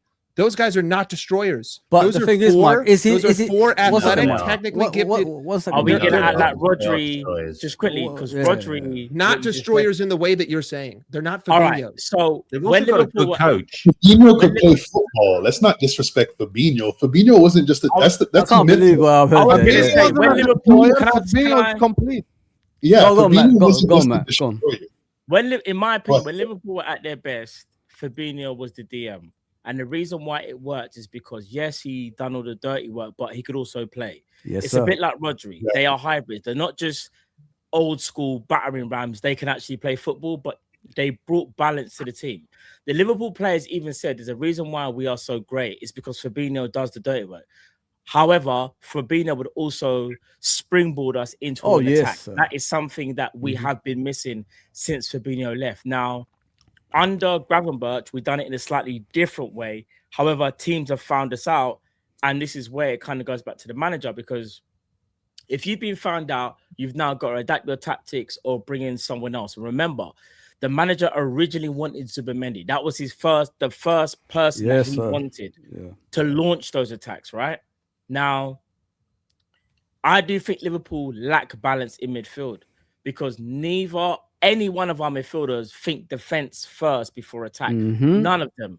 Gravenberch is a ball-playing 8 from Ajax. McAllister is a 10/8 as well.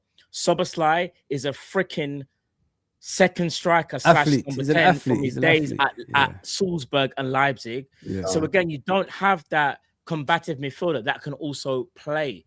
That's why I think a lot of our fan base are screaming out for players like a Lamine Kamara or a Mamadou Sangara. You want those type of players that, yes, they can break up attacks, but they can also, play ball. And something, Matt, is something different from that midfield that you have. You know what I mean? Yeah, something that can help out that midfield in a way. Yeah. All kind of the same. They all want to attack first. No one's really thinking, if we're in a counter, I need to make sure I'm in position in case this move breaks down.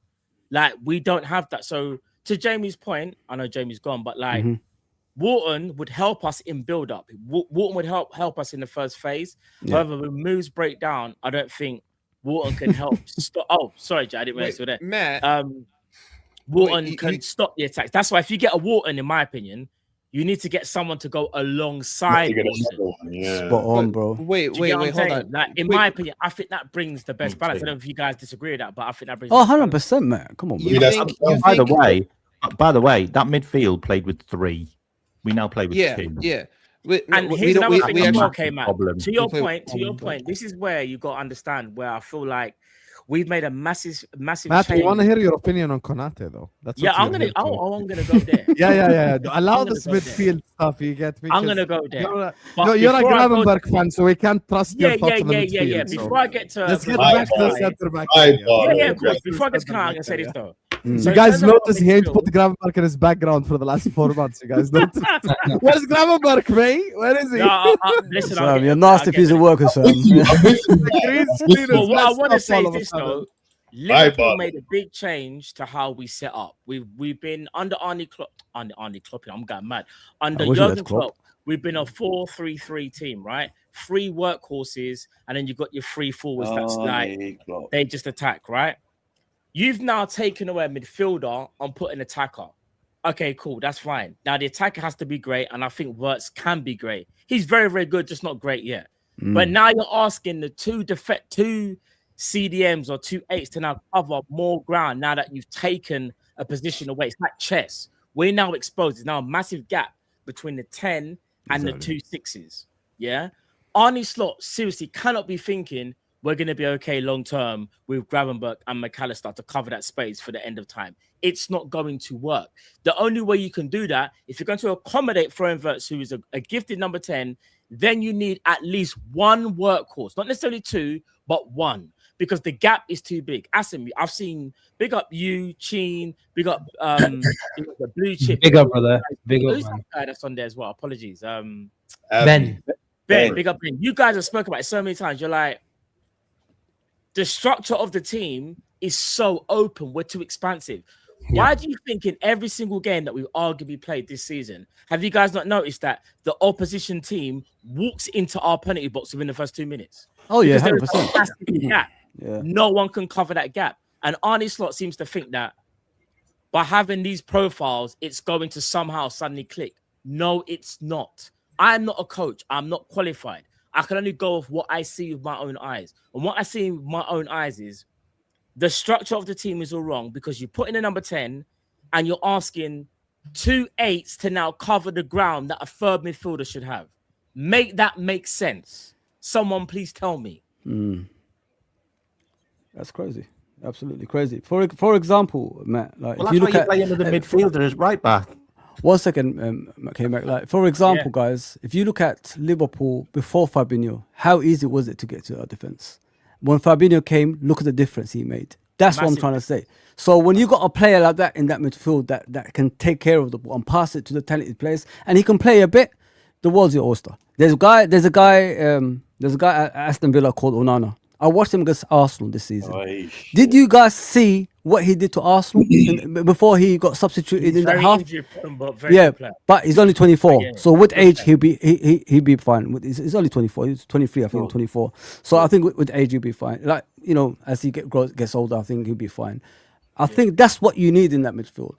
Because he not only does he protect that defense, he progresses the ball further up the pitch as well and passes it to Kamara does more of the dirty work, but you are right because Onana. And then you look at Onana's height as well, Matt. He's scary to look at. That's what you need to go at him. That's what I'm saying. So when you got someone like that in midfield and you got those talented ball players alongside him, listen, we could do anything we want. That's what we need in that midfield. Someone like that can protect the defense and the midfield and then progress the ball forward as well.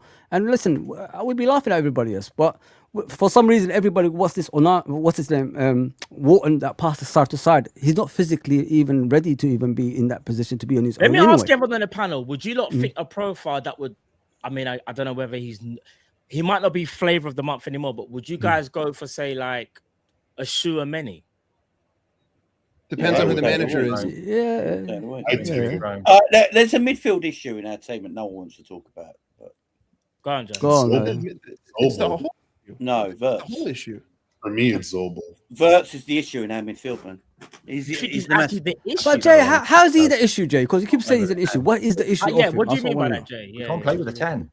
Because we can't, it's like K-Mac says, we can't play for 10. We did with Coutinho, didn't we? We didn't play with a 10 For last 4 season. games. It's different managers, Fozzie. It's different managers. Yeah, Klopp played him. But I don't think Wirtz is the issue. I think the structure. There's no runners. There's no runners, Matt. There's no pace. So, in the team. so hang on. So if you get these two midfielders, that everyone wants, right?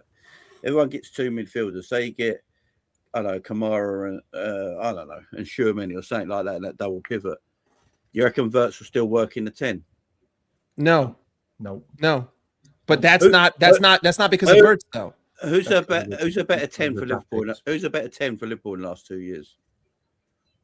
Yeah, but Wirtz is just. Do you know what I think it's a bit unfair? All right, the best way for me to say is like this: if Florian Wirtz went to Manchester City, I don't think they are complaining about how he's. That's because he plays him in an 8. They won't. No. I think Pep plays him in a 10, except for the structure is including Wirtz in that structure. So therefore, you're going to have a Rodri and someone else. You're going to have Pep's going to be thinking, okay, he's an expansive player. He's going to try and, make things happen. But if we lose the ball, we need to have a plan in place when we do lose the ball. The problem is when I look at Liverpool, whenever we lose the ball, we just panic. Everyone just sprints. Everyone just sprints, and no one really knows what's happening. It's very much instinct. Like, we just got to try and there's not a plan. When I look at other teams, when they lose possession, even like an Arsenal, like I hate to say it, but there's a reason why they won the league. Their structure is suited to the profiles that they have. The profiles that we have a lot of them have been misprofiled. Like, for example, someone as a 10 who kind of at the moment is playing right back alongside Curtis Jones, who's also an 8. We've got a Frimpong who's a right midfielder / right back who's now playing right wing. We've also got a left winger who obviously in an emergency has had to play striker. Like there's a lot of misprofiling in our team, and obviously our structure was never good enough in the first place. So when you're misprofiling, it makes it even worse. In my opinion, Matt, imagine. That's not that's not misprofiling. That's playing the players in the wrong fucking positions constantly. That's true as well. He whinged about the last thing he said was, "How do you sum up your season? Injuries." That's what he said. That is an idiot, man. Total bullshit. Sorry, Arnie. But we brought you to the club because your CV said that you could look after players. Okay, you looked after players the season you won the league because it looks like you didn't train them, and now this season. You haven't trained them again, and you haven't coached them, and now they're all injured. Well, and the players that come back, 2 secs, and the players that come back from injury, you still don't play. Like you've had Gomez, you've had Ramsey, you've had lots of right backs available. You have Frimpong available as well. Yeah, Mark, for fuck's sake, you can't bring Ramsey into this. Like, for fuck's sake. You know where I'm going, okay? You know where I'm going. No. Please take that back. You can't pin your hopes on whatever you think of Arne Slot as a coach and a manager. You can't say we're in this position because we didn't play with Ramsey at right back, for fuck's sake. But also, if you look at the circumstances of the injuries, again. I think it's very unfair to compare last year to this year because everything this year happened on the pitch, contact injuries. Everyone's injured. Isak had a man fall on his leg. Connor Bradley, Ekitike tore his Achilles on the pitch. Like it's different. It's different if it happens on the training ground, which was my biggest criticism of Klopp because the majority of injuries seem to happen midweek. This year, almost all of them happened on the pitch. I'm going to throw my hands up in the air. I can't do anything about that. I cannot save Isak from having a guy fall on his leg. I can't save Connor Bradley in that situation. It happens. But to Jamie's point about this whole Florian Wirtz thing, like, again, Matt, I loved a lot of what you were saying, but my issue is that it doesn't matter. You guys could name 3 fictitious midfielders. In fact, you guys could each create your own players on FC 26. Just make them 99 stats, everything. It's not going to work because the way that we try to build up is with a single midfielder, with the left back, with both center backs, and then a 40-yard gap. If you look at our counterattack, right, it's a midfielder picks up the ball and everyone else is plowing forward and no one provides direct support. I think when you look at Manchester City and you look at Liverpool to this whole Cherky to Florian Wirtz thing, the biggest difference in what I see between those two teams is that City's 2 drop and our 2 go forward. So it's structure. Yeah, they have more direct support. I'm firm in the camp that it doesn't matter who we buy.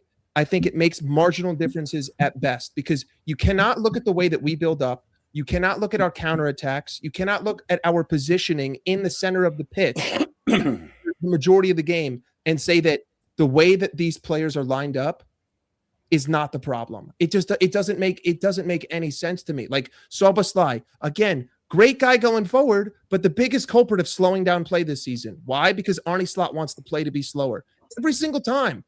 What's the one game I can think of? I know the game you're talking about. Literally, when he stands there and goes, "Everyone, calm down." I know the game. And then he runs forward and he scores the goal. So like he's at the halfway line. Cody Gakpo's to his left. He's telling Cody to stop. Cody says, "Fuck you," keeps running, gets about 20 yards ahead of him. Then Szoboszlai starts to sprint. Then the ball goes out wide. It comes back in and Szoboszlai scores. He scores on a passage of play that he said shouldn't happen. Like that's the issue. It's the way that we structure this team. And I think that you would fill so many of the holes if you didn't ask Gravenberch to do it all on his own. If you didn't ask McAllister to do it all on his own. If you didn't ask Wirtz to do it all on his own. Mike, I think it's unfair to compare Cherky and Florian Wirtz. Listen. I think there's a problem on and off the ball with Liverpool's structure and system. I get that. But you can't ignore the fact that there's a massive profile issue as well. Because how do you platform a number 10 where you've got a number 9 to play off the shoulder? You've got 2 wingers who can go past players. You've got a number 6 who's progressive. You've got a Bernardo Silva that is so comfortable on the ball. He splits centre backs. He's a high volume passer. He's a tempo controller, and he's got the mentality to control the game. You've got flying, marauding fullbacks. Now, you tell me one of those traits that Florian Wirtz has got in the Liverpool team. Nothing, no. Nothing. None of it. So you can't just say it's all on structure. It's all on shape. No it's pace, not. mate. No Liverpool, pace. you can't deny the fact that you watch Florian Wirtz's heat map across the season. I've seen it as him. You talk about Liverpool's build-up. I feel sorry for Florian Wirtz. Every time he gets the ball as him, he looks up, there's nowhere to pass. And then he runs straight and then he loses the ball. And what we need to, I get what you guys were saying about Wharton and Lamine Kamara, but we can't ignore the fact that Liverpool have got a progression issue, but also a physicality issue as well. Yeah. And that's why Liverpool, or a lot of the Liverpool fans have been saying, you know what, we want Anderson. Wharton's passing and ceiling in terms of progression is higher than Anderson's, but Anderson's is a complete player compared to Wharton. And I get that because he gives you progression and he gives you box-to-box qualities as well. He might not be a natural 6, but he's a better fit for Liverpool right now. And you get those traits from one player rather than needing to buy another player or a profile like Lamine Kamara. But we do need Adam Wharton's progression and deep progression as well. That's the thing. And and then we need the wingers. We need pace. We need 1v1 quality. And Liverpool haven't, and where I will say the manager has got it wrong. He hasn't found a solution over the last 12 months. Because why Liverpool and why players like Gakpo and especially McAllister used to look good in the first half of the season up until maybe January, February time, because the opposition used to sit in a zonal system. But Liverpool had too much creativity, progression and ball manipulation and deep progression through the likes of Trent and through the likes of Van Dijk, piercing that ball in between the two forwards of the opposition. And Ryan Gravenberch is one of the best players in the world to spin on the half turn. That is his best trait. And Liverpool had too much quality and creativity for opposition. But the natural physicality and the natural man-to-man, the modern system increased, and Liverpool found a way where they couldn't cope. And that's why it's not a coincidence why players like McAllister is struggling, because he can't, on and off, in out of possession, he can't cope. If you get tight, he can't drop a shoulder. If his main traits, you go and watch last season's game where Liverpool's opposition was sat off, and he does have a pass. Even Darwin Núñez, how many times was Darwin Núñez missing that chance? But at the end of the day, he got into that position for a little lofted ball by McAllister, because McAllister has got that skill. Yes. But the moment you put it on his ass, I think we played. I was at Anfield this season against Karabag. Like the Karabag number 10 was fucking making McAllister look like an 80-year-old, because he was. Because if the opposition go man to man against you, then most coaches have no choice but to go man to man against you, against the opposition as well. And McAllister is found wanted. So that is where I think I have to sympathize with the manager, that he doesn't have the profiles. We also the time frame is too long, because you have to find solutions. You have to do different things. You have to go out of your comfort zone to find plan B, plan C. And that's why I've had, I've been critical of the manager. But generally speaking, you can't just say, guys, that Arne Slot, you have to sympathize with the manager, even though you are Arne Slot out. I'm Arne Slot out. I've been for a long time. You've been for probably longer than me. But you can't say that we have lacked profiles. One of you, I think it was Mike, mentioned that Liverpool don't press anymore. Liverpool's first options this season would be Mohamed Salah, Isak and Gakpo. With all due respect, those players can't press. Is that the manager's fault? Yeah. Because the manager. How is that the manager's fault? Because I'll say this quietly. The manager doesn't want to press. The title winning season, the team didn't press. It was. No, they did. Of course they did. No. Yeah, let me finish. Did you see Luis Diaz pressing? Yeah, we pressed. He's losing it now. Let me finish. Let me finish my point. Go on, Jay. Last season, the team didn't press. players that have press and ability press. So Luis Diaz will press no matter where he plays or whatever manager he's playing for. He will press because that's the kind of player he is, yeah? Same with Darwin Núñez. Darwin Núñez is exactly the same. So now wherever he plays, whoever he plays for, he's got to play in that way. So they're natural pressers. Arne Slot doesn't build a team to press. It's about profiles then. It's about profiles, that's what I'm saying. So he didn't build profile. You can have deficiencies in your structure. Last season, the 4-2-4, the mid block was deficiencies in Arne Slot system. So I'm right. No, I think yes, because the manager you can still have deficiencies in your principles, but when you have generational talents in and out of possession, they actually cover the cracks. But he doesn't want to press as a team. They cover the cracks.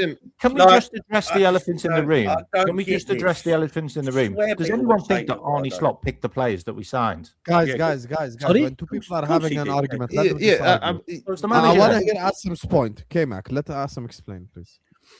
So you can have deficiencies in your thingy. I watched Liverpool pre-season last season, and I didn't like the 4-2-4. And you guys are 100% right when you talk about Gravenberch and McAllister having to go out right back and go out to left back and left midfield and cover large spaces and get dragged out because they don't have the legs.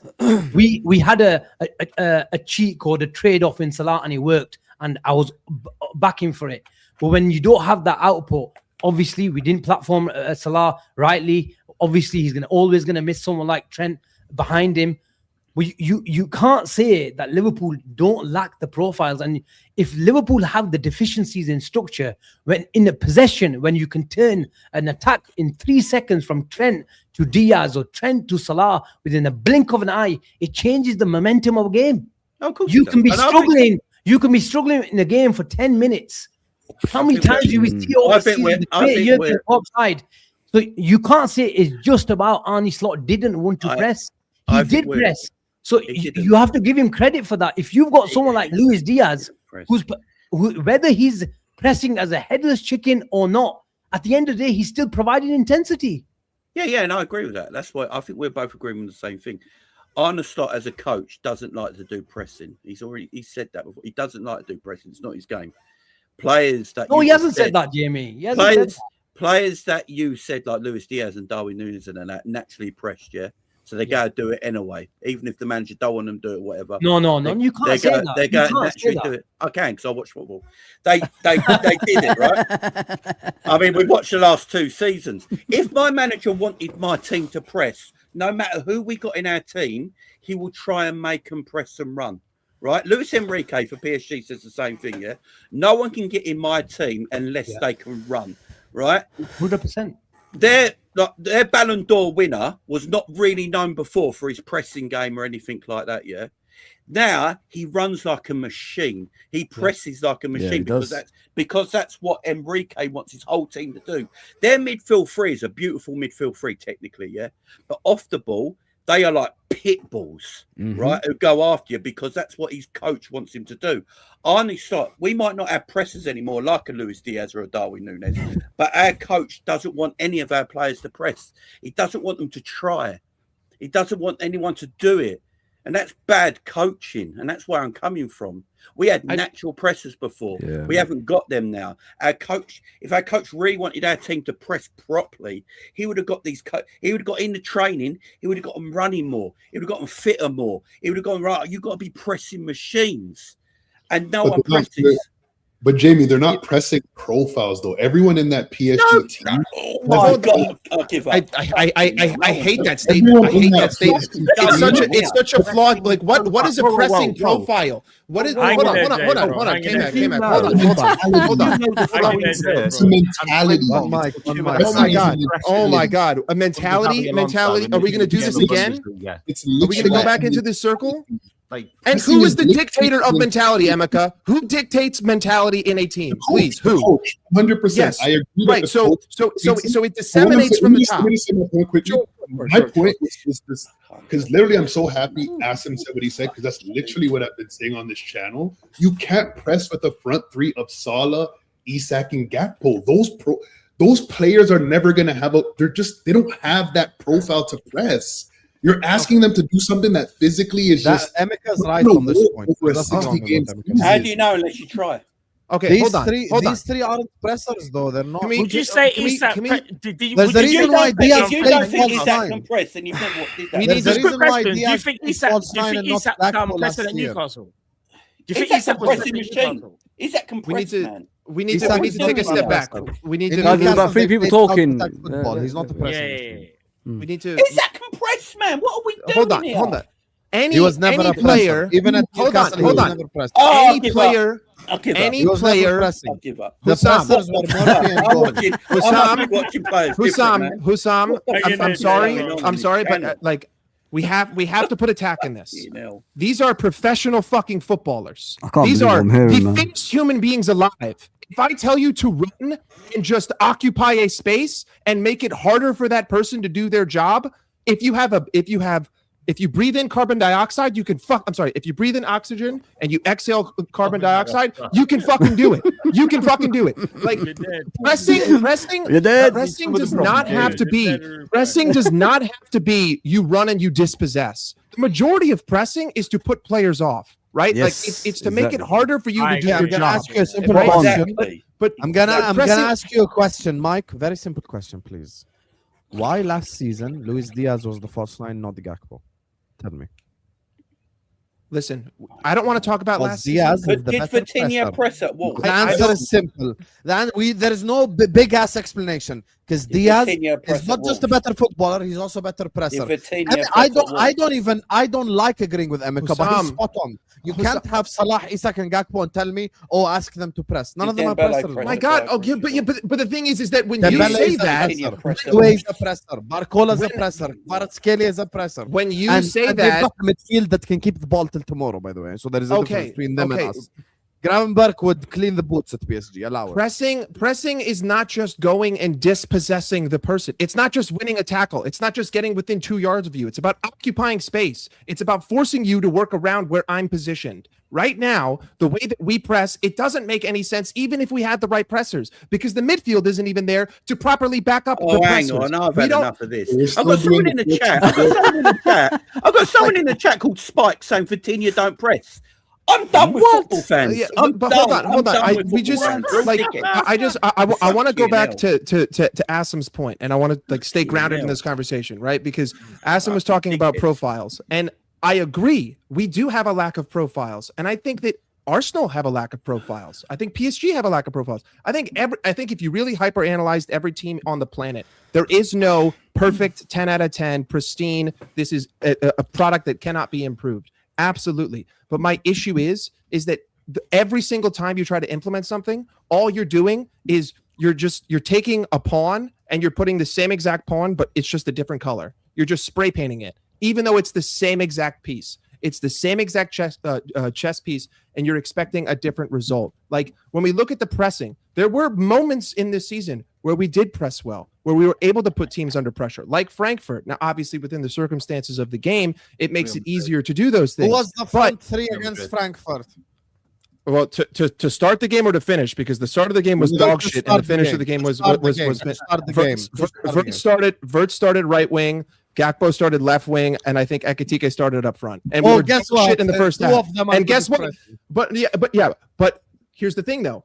We were dog shit. We scored 2 off of corners. And then in the second half, Frankfurt gave up, but we looked better because we were putting them under pressure. And who was putting them under pressure? Not the front three, the midfield and the front three. It was a congruent press. It was a team press. It was a structure. I understand your point. I'm just saying what Emeka's saying. You know, Jamie threw his headset away and you went like, what's the pressing profile? I don't even like to agree with Emeka. Emeka's a fraud. But the truth is what he's saying is valid. Salah, I think it's a bullshit cop out. I think Salah, it's a bullshit cop Isak, out. and Gakpo are not a pressing front three. I think that's bullshit. I think anyone on the fucking planet can press. Anyone can press. You know, Mike, I will literally open a new tab right now and show you every single goal Isak scored at Newcastle last season. I promise you, not even maybe maximum 1 or 2 out of the 25 goals he scored was from him pressing or doing anything like that. Hussam, what Isak, name Mike, one what team on the Isak used to planet. do is get on the end of chances on the counter attack. That's Newcastle style. That's why Newcastle did well against the big teams. And if you notice last season, they actually struggled against the shitter teams when they had to come up against low blocks.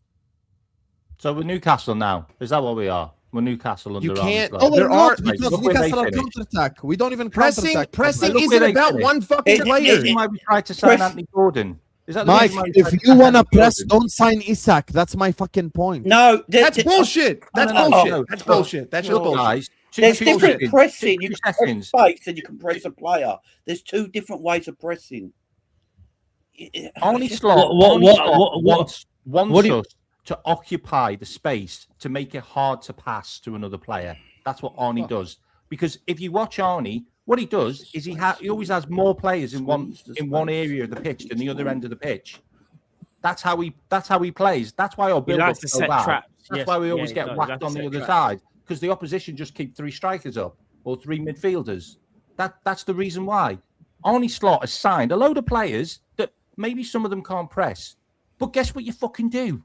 You train them to press. There has been no progression in any of our signings that we got. None. Like, you look at the last game of the season, every single signing that Arnie's made was on the bench. like none of them have improved. None of them have improved. None of them have gained any kind of Premier League experience to make them better players in the Premier League. It's the same argument. It is the same argument because you're acting like pressing is some sort of intangible trait. Like you're acting like pressing. I think you is guys something. are revising history, and I'll tell you how. I'm not revising history. Okay, I'll tell you how. I'll explain it. When we signed Wirtz, Isak, Ektike, Frimpong, and Kerkez, no one brought up pressing.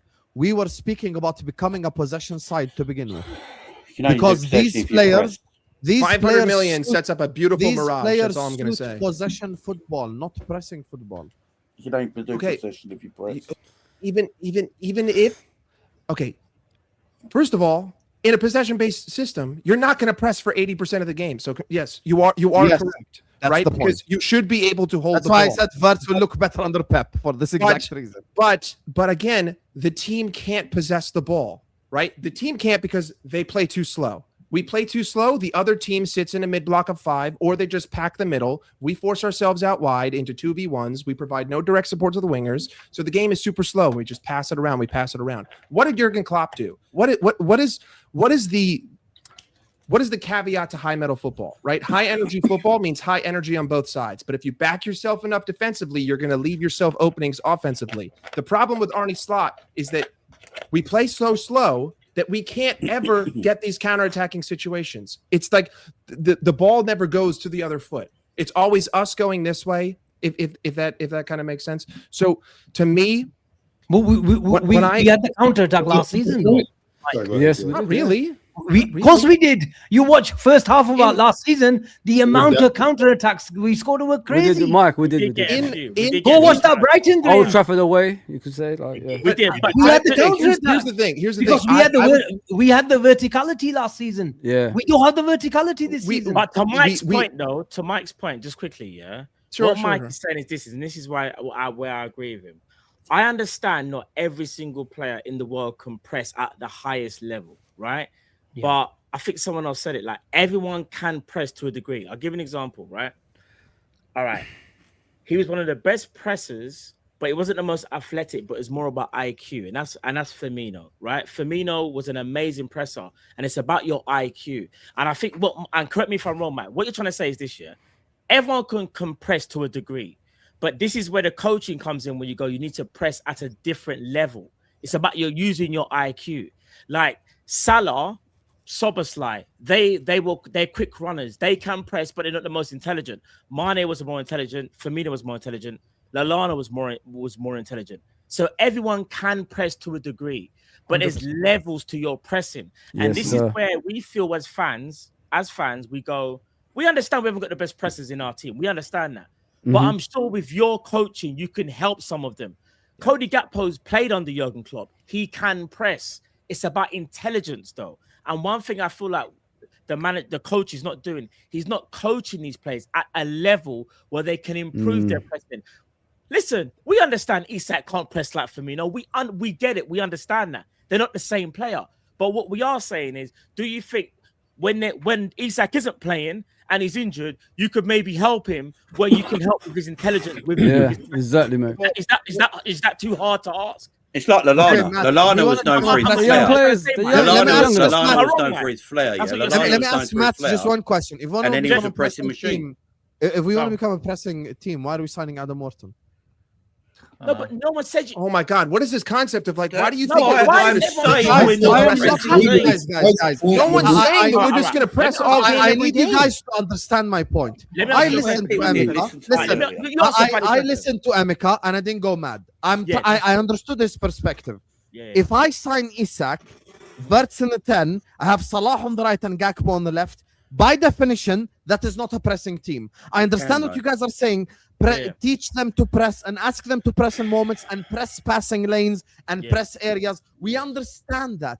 I'm saying, in general, pressing is not even a top 5 attribute of these players, and it's not even something that you would write down in their scouting. It doesn't if I'm have to be. scouting these players, by the way, if I'm the opposition manager, I'm not going to go like, be careful. Isak, Gakpo, Salah, and Verts are very good at pressing. No one is saying that. The team was built for possession, and Slot fucked it. The reason why we're going for Adam Morton is I think we will move to more possession-based stuff and less pressing, if anything. That's what I've been Okay, saying. That was my whole argument.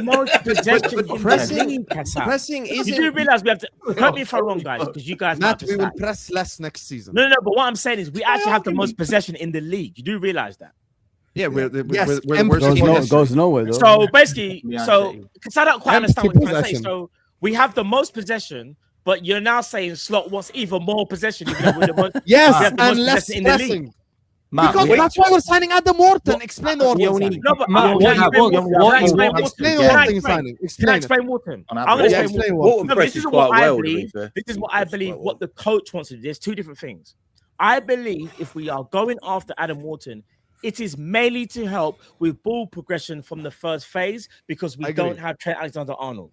That's Agreed. that's just how I think he is thinking. Whether I I agree. agree with that, I think he's not thinking about pressing. He's thinking about how can we progress the ball. We're having problems. McAllister's not press resistant.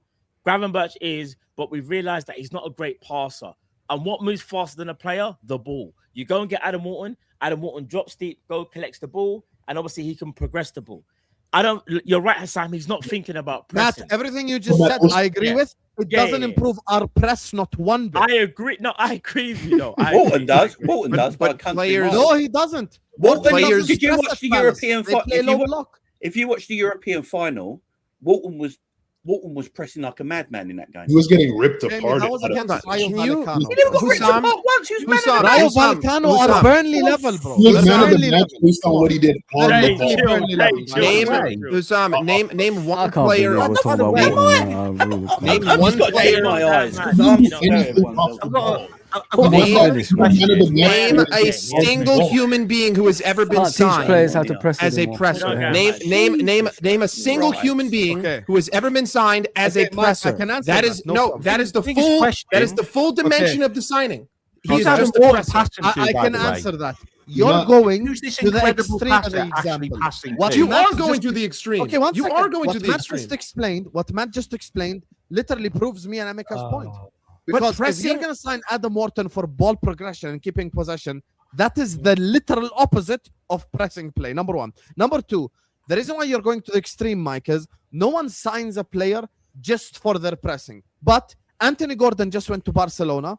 I promise you, Hansi Flick will make him press like fuck on the football pitch. That's why it's got Yes, there. that's not It's like, I'm sure when he signed him, he didn't go like, I agree yeah, with Anthony that. Gordon is a presser. Like, but it's definitely one Is of the that, main is attributes. that is that the only thing that he can do? I never said only thing though. Take So penalties. again. But pressing is not even on the paper for Isak. But the point that I'm trying to make is that you don't sign a player to press. You sign a player and you teach him to press, or you utilize his pressing, and you say, I know that this is an attribute of yours. You still have to score goals. You still have to make passes. You still have to have a fucking brain, but also you can press. To me, you keep saying possession-based team. Bro, you could have 80% possession. That's the if you direction lose we're the ball, going in, though. if you lose the ball, there's still going to be moments where you have to press the opposition. I If you don't disagree. press, if you don't press, fucking Burnley will sit at their back line and say, "Fine, all good." Like I'm chilling with the draw. Jamie, you don't want to press me? Sorry, Pick up. Mike, let me just say one thing. Let me just say, you know what I think our tactic will be next season?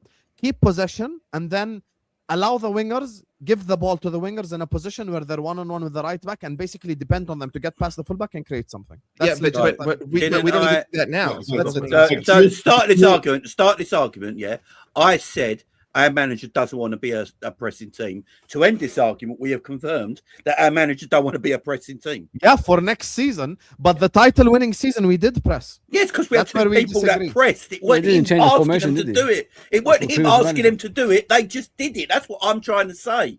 No one. Okay, the year where we won the league, Jamie, is the only one we disagree on. I think we did. Of course we did. He didn't change the formation from Klopp, did he? He just continued. No, he did. Not just that, the personnel changed. The personnel changed. We had Szoboszlai in the 10 instead of Wirtz in the 10. Szoboszlai is the dog, bro. We were also fortunate that Mohamed Salah had 48 GA and Arsenal dropped points every single weekend that we dropped points. We were also fortunate that other teams were just incredibly inefficient against us. Go back, rewatch the first 6 months of the season. Ipswich Town missed 3 1v1s. It goes on and on and on. Brighton missed chances. Assam is right. Next season, Jamie's right. We will press even less next season. Mark my words. In my opinion, I feel like we did press last year. It wasn't like the same under Klopp, but we did press. It wasn't obviously as high intense. This is why I slightly disagree with Jay. I feel like the thing is, it's hard to say whether the manager told them to or whether that was by instinct because they were still playing instinct. It was off a Klopp, like a Klopp kind of way in moments. It's hard to say. That's very hard to differentiate. But the team definitely did press because like that's where I kind of agree even with Asim's point where it was the 4-2-4 that we used to press in. Where like Szoboszlai would join the with the attackers and we pressed in the 4. Then you have Grav and Mac in the middle, just waiting to pounce whenever they could. Perfect game was, I think, it was the Man United game. Old Trafford away 3-0. Yeah, Old Trafford. That was because everybody thought Gravenberch was going to sit in, but he wasn't. It was McAllister averaged more tackles per game than Caicedo on the title. So take Trent and Diaz out of that 11. It's pretty much the same team now. Yeah. Why aren't we pressing? It's not the same because team. what you need to realize. The same player that you said was the problem earlier on the stream, Wirtz. Jamie, that changes the whole dynamic. What you need to realize is Wirtz and Szoboszlai don't have a single similar attribute. Not what you also need to add. Player. Jamie, what you also need to add the factor is when you've got Trent in your team, there's a structural press when the opposition have got the ball from the defense. But there's also a counter press. There's also a rest defense. Yeah, that's what it says. And you can affect the game from 50 yards when you've got 10 in your team. Yeah. Then the moment, even if it's a hospital ball or if it's a successful ball or if you lose the ball for argument's sake on the opposition's edge of the box, but because you try to affect the game from 50 yards, your rest defense and overall structure as a team is better rather than having Frimpong who's overcommitting and playing as too much of a gung-ho possession-based team. Then you don't have the numbers in rest defense. So that's why I was talking about profiles who can affect the game through a pass. Yeah, we don't have enough. We agreed on that. Like the profiles is wrong.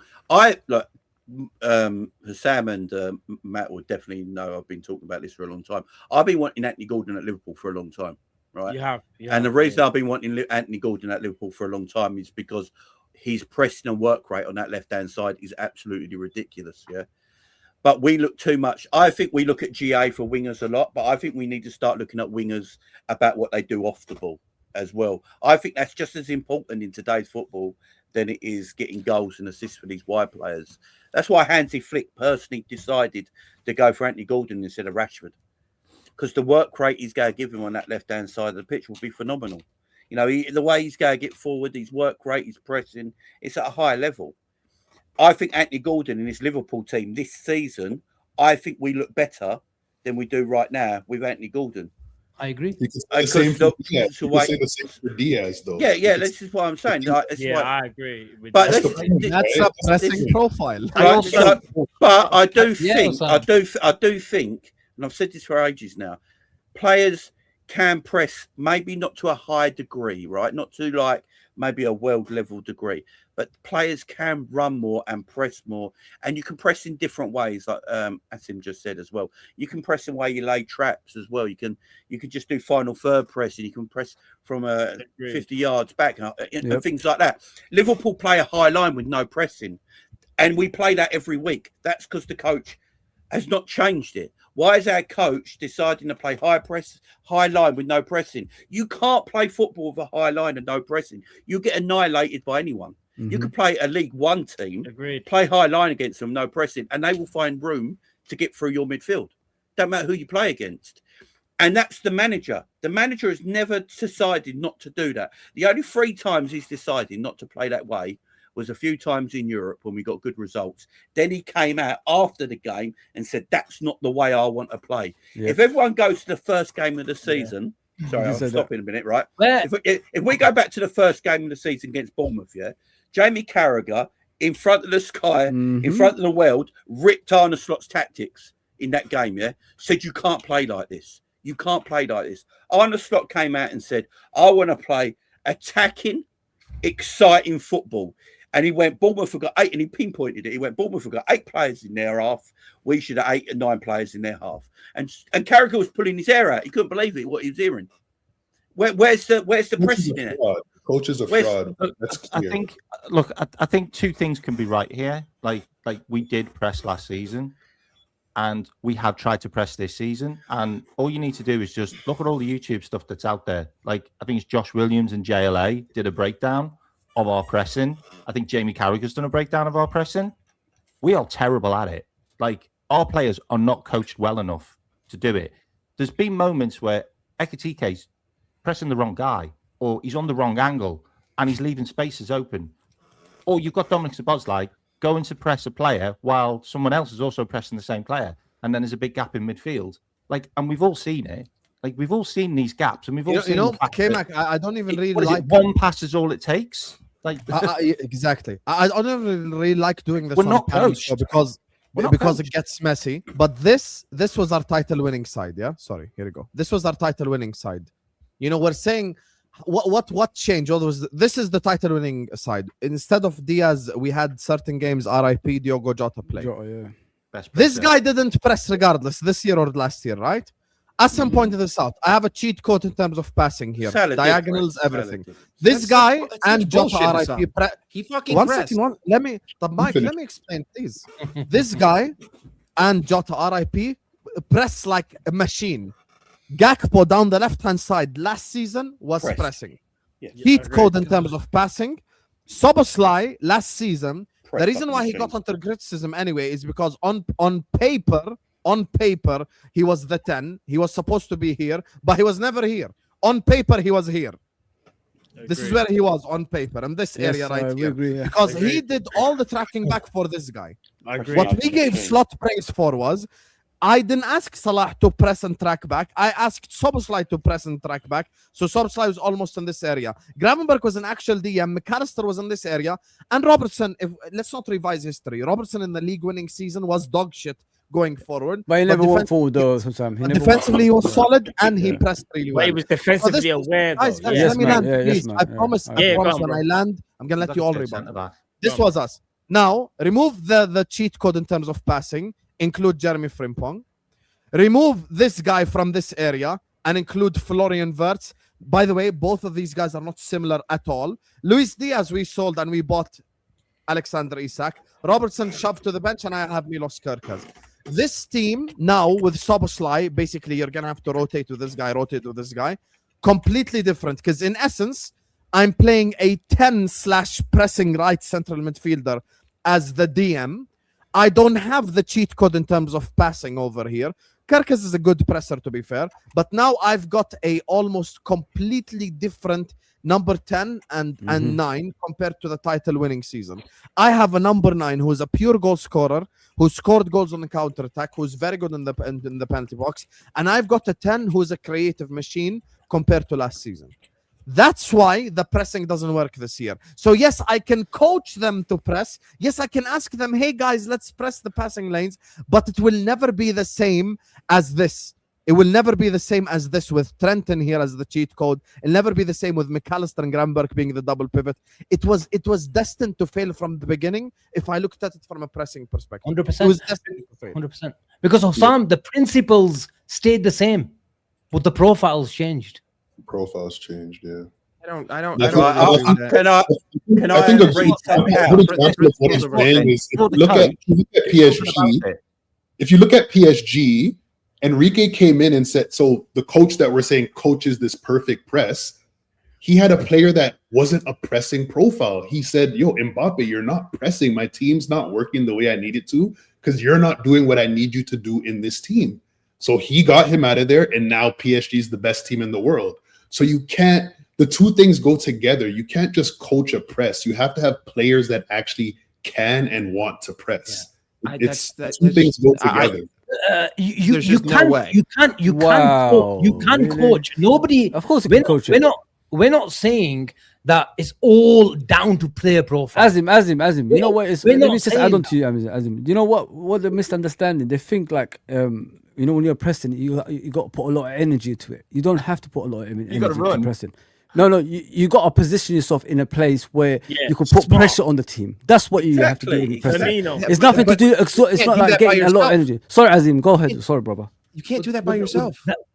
I understand, but nobody is saying it's 100% down to the player profile. Player profile. Yeah. You can coach a team, setting you can. traps, all that, you know, sequences, triangles on the ball, all that sort of stuff. I agree, but you know, and it's not all down to headless chicken being a headless chicken as well. When Darwin Núñez came, Jurgen Klopp many times said, "Look, basically in a nice way, he's a headless chicken, but even a headless chicken can make sure you can back that headless chicken up. Yeah. You can back it up, even if you're a headless chicken when you got the ball as a team. When someone like a Kirkes, we platform in the right way. We start him on the halfway line, underlap, overlap, especially on the overlap. Exactly. We can make sure we can use that intensity. Now, what I say, and the problem with Kirkes is because just like Konate this season, he's had too much on the ball responsibility where we try to platform him as a Mendes. It's a profile issue if you're going to play him like that. Yeah. But going back to the pressing issue is if you don't have the profiles, but Guardiola came into Manchester City and didn't see a ball-playing keeper in Joe Hart, and because it was to a large extent a profile issue, he basically told him to fuck off. I don't need you. And if Mendy didn't work out, if Danilo didn't work out, he got rid of them. Got rid of them within 6 months. Liverpool obviously don't have that luxury. I just want to say Jamie mentioned. And Jamie mentioned, and I agree with him that Ibu Konate, generally speaking, can't pass. But are you going to blame that as well? Because you can't be both ways. Pressing is an attribute in football, and you can make it up to the extreme level, like a Bernardo Silva. See what Guardiola talks about, IQ. But that is the elite IQ where he can press for two people because he's got the cover shadowing, he's got the screening, he's got the timing.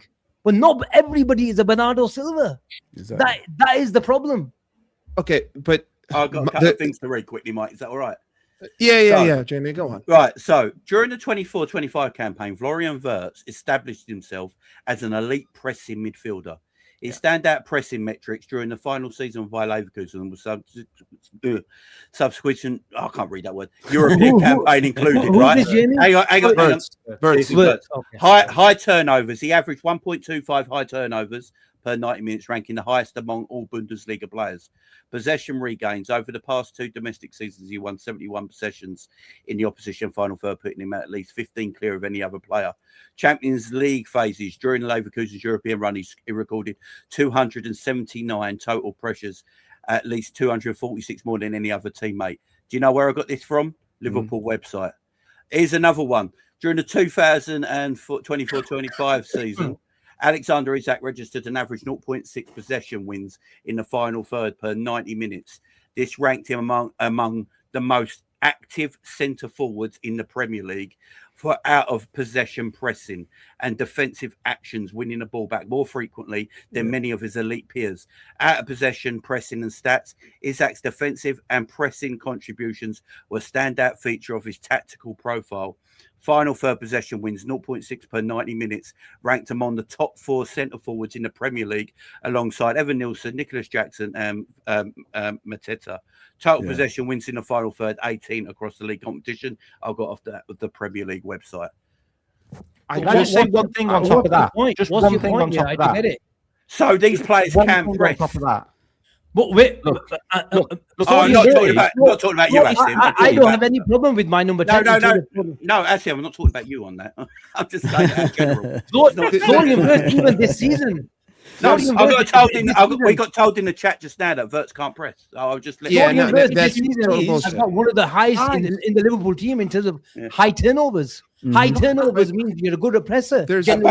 Apparently, this Jamie guy is so dumb. Hang on. This Jamie guy is so dumb, and he spelt my name with 2 M's. Go to school, fella. Go to school, fella. It's not your fault. The best part of you went down your mother's leg when you was born. So it's not your fault, is it? I said this before. Let's continue with the football. Yeah, let's just say. No. If commenters are going to come out and call people dumb and insult them and have a go at them, they can have it back. I don't give a shit. No, I hear it. But let's not get into a back and forth, Jamie. Fuck these pricks. Yeah. It's not even. To back up Jamie's point, I understand what he means. What he's basically trying to say is, we definitely have players that can press in the team. And to Jamie's point, which is what he's been saying before, and I know a lot of you guys disagree, is that we don't have great pressers. Well, what Jamie's basically trying to say is we do have good pressers in Isak and Wirtz. The problem is the manager doesn't want to press as intensely, shall I say, as previously. And I think that is one of the issues. And we've seen it before in many games, guys.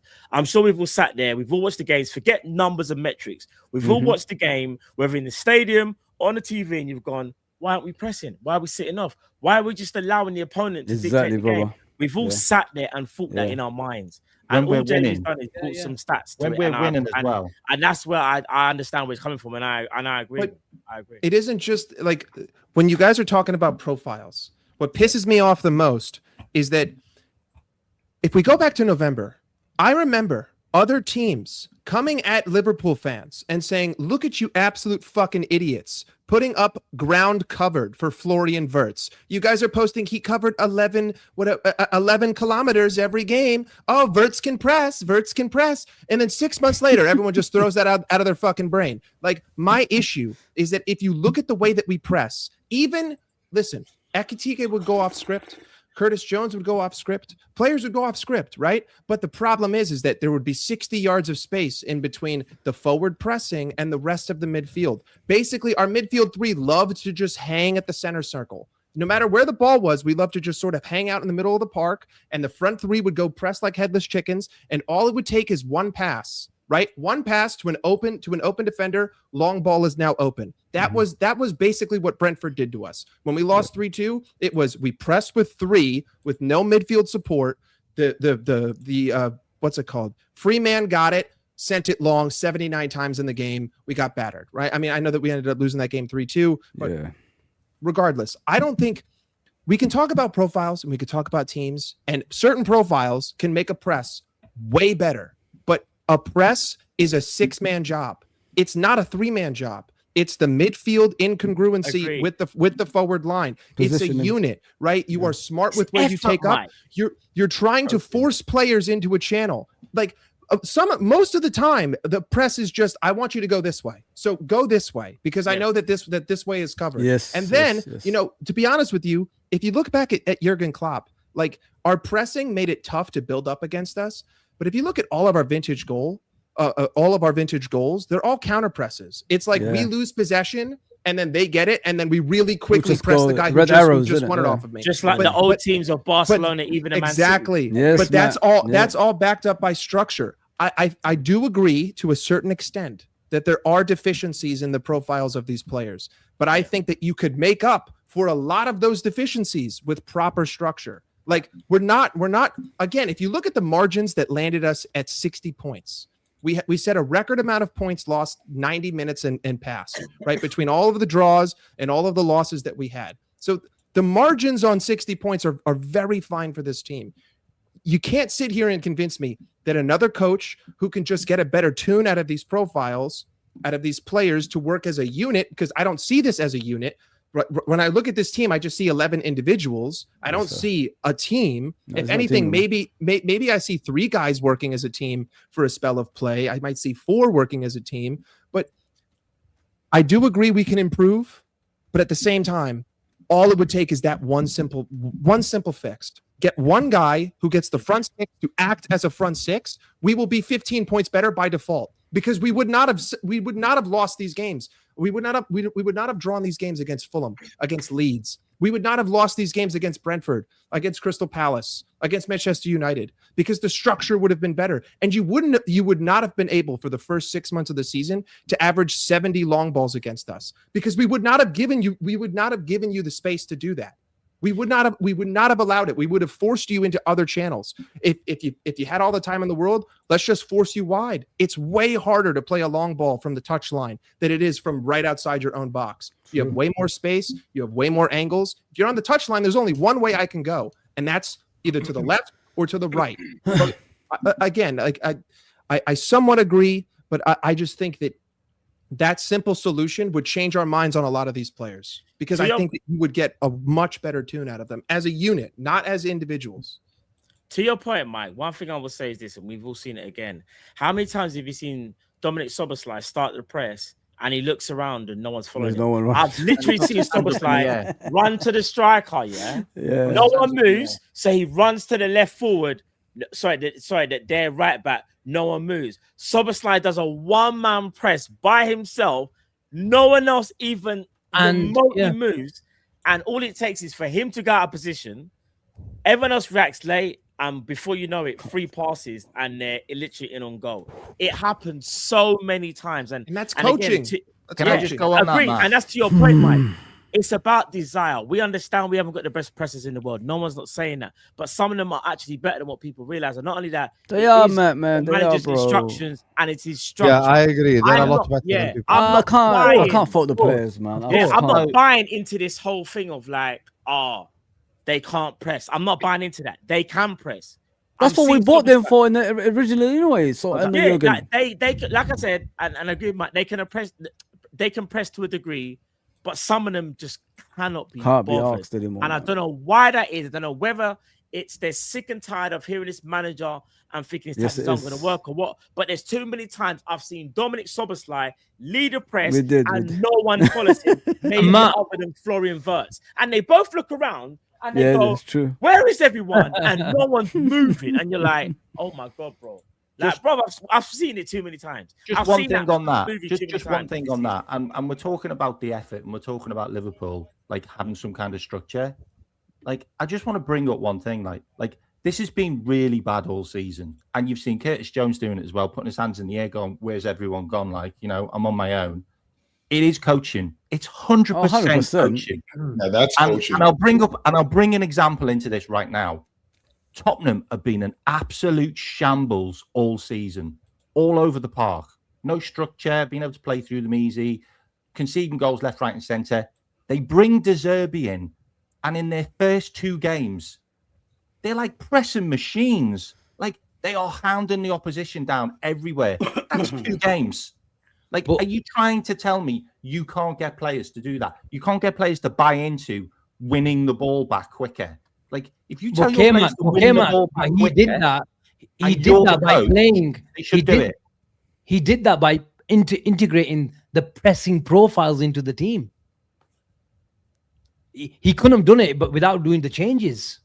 Yeah, I think it's a balance beam. They're all there. I think that it has to be a balance, but I think that if you look at the balance beam, the one thing that can supersede the other, I don't think that great pressers with a bad manager can be as effective as a great manager with bad pressers. Like that's like the whole crux. When I hear like the whole profile and pressing, it's like the manager makes up for all of this. Like you can coach this because it's not a one-man thing. It's, again, you can press with one guy, that's great. But if I don't have 5 players backing me up in the proper positions to think two passes ahead of this, like the press is all but not. Like counter pressing, I would then say, you know what? Counter pressing makes sense that's profile, because the player has to have the desire to be dispossessed and immediately go straight to the ball and say ball hawk. Like, you dispossess me, I'm attacking. That's a little less manager, because that's instinctual.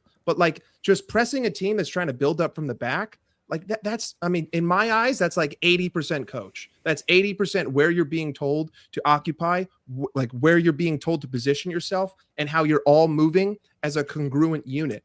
And so it's like, we could talk about profiles all the time, but I guess the one point I will agree on is that signing Elliot Anderson or Adam Morton does not indicate to me that we want to press anymore. That just indicates to me that Ryan Gravenberch isn't good enough to be the one in the 3-1, and he wants to just put Adam Morton there in the 3-1 build-up and not Ryan Gravenberch. But either way. I think the biggest issue after listening to all of you guys is, after all this, I think Arne Slot really believes that he's not at fault for anything this season. You know, I think with this new profile of players, everything is going to get better. Anyway, let me just do these super chats before we wrap up. I kept you guys for too long. This has been a great show. Big up to all of you guys locked in. Make sure you guys are liking and subscribing. Let me just grab these and we're going to get out of here. Biggest question is Sobo and Wirtz, how it works. I've been saying, for me, I think Szoboszlai is going to be right back next season. People aren't ready for that. Been saying that too. Not ready for it. Well, according People to the aren't Athletic, ready he for doesn't it. like the idea. I'm agreeing with Emeka too much now. I think something's wrong with me at this point. I mean, if you want to read into Szoboszlai, I'm not sure he'll be at Liverpool. Yeah, I I'm agree. I don't keeping think Szoboszlai. We can upgrade Sabazlai, man. Honestly, I'm keeping Mo Salah. Trent sat with Mo Salah. I'm keeping Szoboszlai over Wirtz. No, I I'm think he keeping leaves. it. If I'm being honest right now, I think he leaves on a free. I'm being serious when I say this. McAllister is the first Matt, one come on, Matt. that No, needs to man. go. Yeah, me too. McAllister's I'm the being first one honest. that needs to go. Me too. Contract's me dragging too. on for too long, man. If you think about it, the reports came out in Hungary from about 4 months ago. The reports were he was asking for around 300 grand a week or something like that, along those lines. It's all gone radio silent. And Matt, we how know old what is happened. he? How old is he now? He's 25. 25. And he, So, he what- was pictured with All I'm going to say today, is keep an eye on for Real Madrid. Remember, you heard Yeah. We're never going to be successful if we don't pay players 300 grand. Yeah, we got to. Liverpool don't sign him up. You're never going to be successful. If Liverpool don't sign him up by the end of this year, in my honest opinion, and again, I'm not no ITK. I'm just saying, in my honest opinion, I do think we're going to lose him on a free. You can't allow a Pay player the guy, like that man. again Just pay the to guy, get to man. 1 year and think you can still turn it around. You're asking for too much. I agree. There's too much. There's too much change. Blame Big up to America. Le Salah, who says, Assam and Don Hussein, my two goats, need cheat. How am I your goat and you can't spell my name correct? Hey, autocorrect, Usam. Autocorrect. Yeah. Hussein, you know. Hussein. Big up to Les Salah, man. Hassan Hussein is crazy. Big up, big up. Hussein Don Hussein, you know, madness. Callum used to call me that. Big up to Le Salah Saddam at the start. Used to have Liverpool games on during surgery now. Now I'm worried that they make me fall asleep. I don't care who coaches or plays. Just make it fun and passionate. I promise you it's not going to be fun. It's going to be passionate. You guess so. Yeah. That's so true. Yeah, that's literally the opposite of what I picture us doing next season. So enjoy it, Habibi. You get to enjoy the life. V-ball. It's going to be a lot of fun V-ball next on the year. way. Big up to my guy, Mr. Sinclair. This was a response when Jamie was talking about Konate. Konate, the first half of 2025, complimenting Van Dijk. No Gomez in sight. Unbeaten run was ended by two-footed assault by little Lego from Real and rushed back. Remember the stretch band video. Yeah. Why not use Gomez? Not a slot centre back? What's that? Oh, I don't care. Your response, Jamie? Because this was a About response. what? to Oh, you. sorry, I was talking to someone else. Sorry. What? I can't hear anyone. Hang on. You can hear me, all right? Yeah, we can Yeah, hear we can hear you. you. Sorry, I was We on can the hear phone. you, we can hear Sorry, you. someone was on the phone to me a second on the computer. Sorry. What's up? Konate Listen, in the first half, 25 compete with no Gomez in sight. Unbeaten run was ended by two-footed so a little Lego from Rail and rush back. Who? What? I'm confused. Lego is hilarious. I don't know who he's talking about. Hendrick. It's about Hendrick. I think. Hendrick. What happened? What happened? Remember when Konate got injured? He got injured, didn't he? Hendrick He was playing really well before that injury got hurt, and then we rushed him. Konate was immense in our titles. Was, So Konate got put 100%, out. Matt. So Konate got put out for a lot of weeks by a 5'7" player. Wicked. I'm playing, guy. Fuck's sakes, Jay, man. No, I love Mr. Sinclair. Big up, Mr. Sinclair. You're probably right, man. It is all good, low. It's all laughs. Big up to Khaled who says Wharton significantly helps Isak and Wirtz. No, he doesn't. How does Wharton help Wirtz and Isak? By the way, the reason why Army helps. Wharton in the final third, it's pointless to speak about it. So ignore that part of the pitch. Wharton is good in the first half of the pitch in terms of passing, taking tempo, making us play quicker, slower, etc. That's what he's good at. He's not good at like anything in terms of like helping number 10. Like I think might help Wirtz, just give him the ball quicker or something. Yeah, Osama, I agree with Khalid. He helps Wirtz. Wirtz has to go in no man's land to look for the ball. He's got natural tendencies to feel the ball, and that's why whenever you look at his heat map, he's got a heat map of a midfielder. Now that is down to Liverpool's lack of progression from the first line.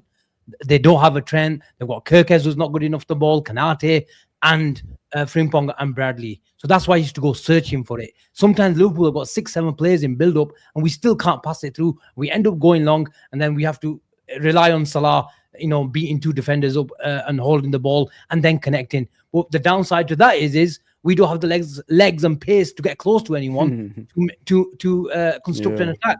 But in terms of Wharton, he has that pass into midfield. He's one of the most progressive passes into midfield.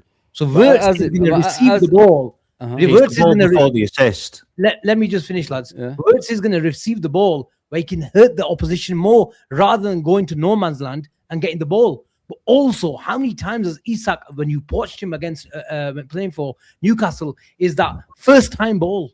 Mateta receives the ball from Wharton on numerous occasions, and that's Mateta who doesn't have the natural speed of someone like an Isak.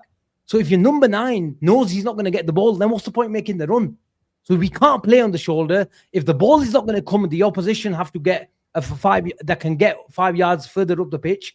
If you've got that pass in midfield, whether it's from Trent or Wharton from deep areas or on the halfway line, then you've got Isak and Wirtz receiving the ball in better positions. And that was the plan when Nunes came, when we tried to play with the number 9 after Bobby.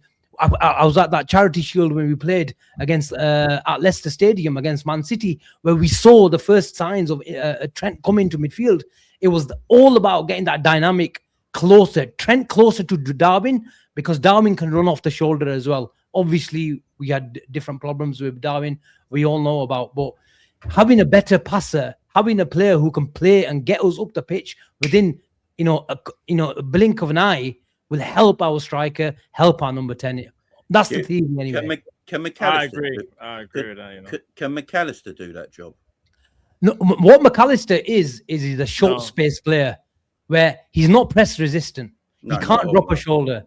He was good when teams were in a zonal structure against us, and he can play a pass around the corner. How many times have you seen, and someone mentioned it, where he played at Old Trafford, deeper than Ryan Gravenberch? He's got more of a pass. Yeah. He's got more of a pass than Ryan Gravenberch. Ryan Gravenberch has got more of a carry than a pass.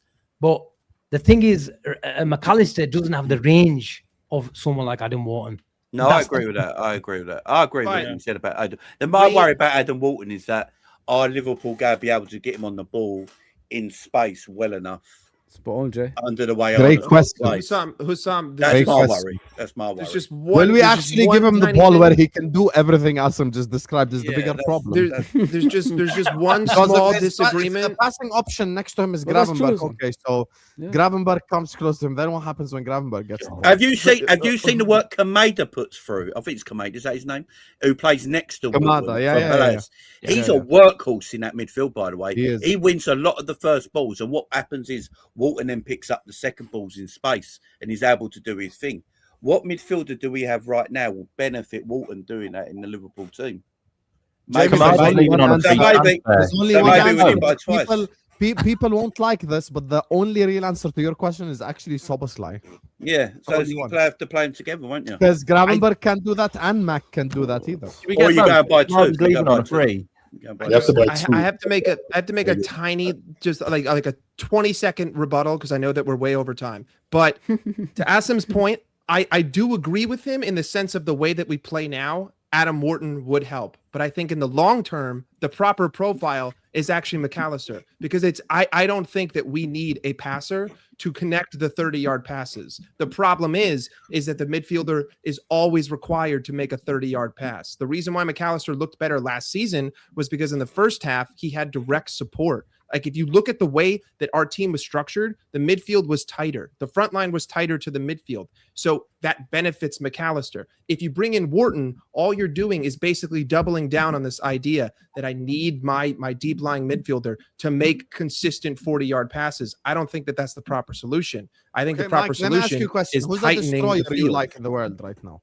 Who's the I don't. destroyer? I hate Who's the destroyers. DM There's a lot of that say destroyers. everyone like? I don't care. Like destroyer DM doesn't serve me. Like I'm not Burnley. I'm not Sunderland. I don't need a guy to make bone crunching who tackles. would you to come say and is the fall. perfect profile then for the pivot? Who? Give an example of a player. I think, in my opinion, my perfect double pivot is what PSG have.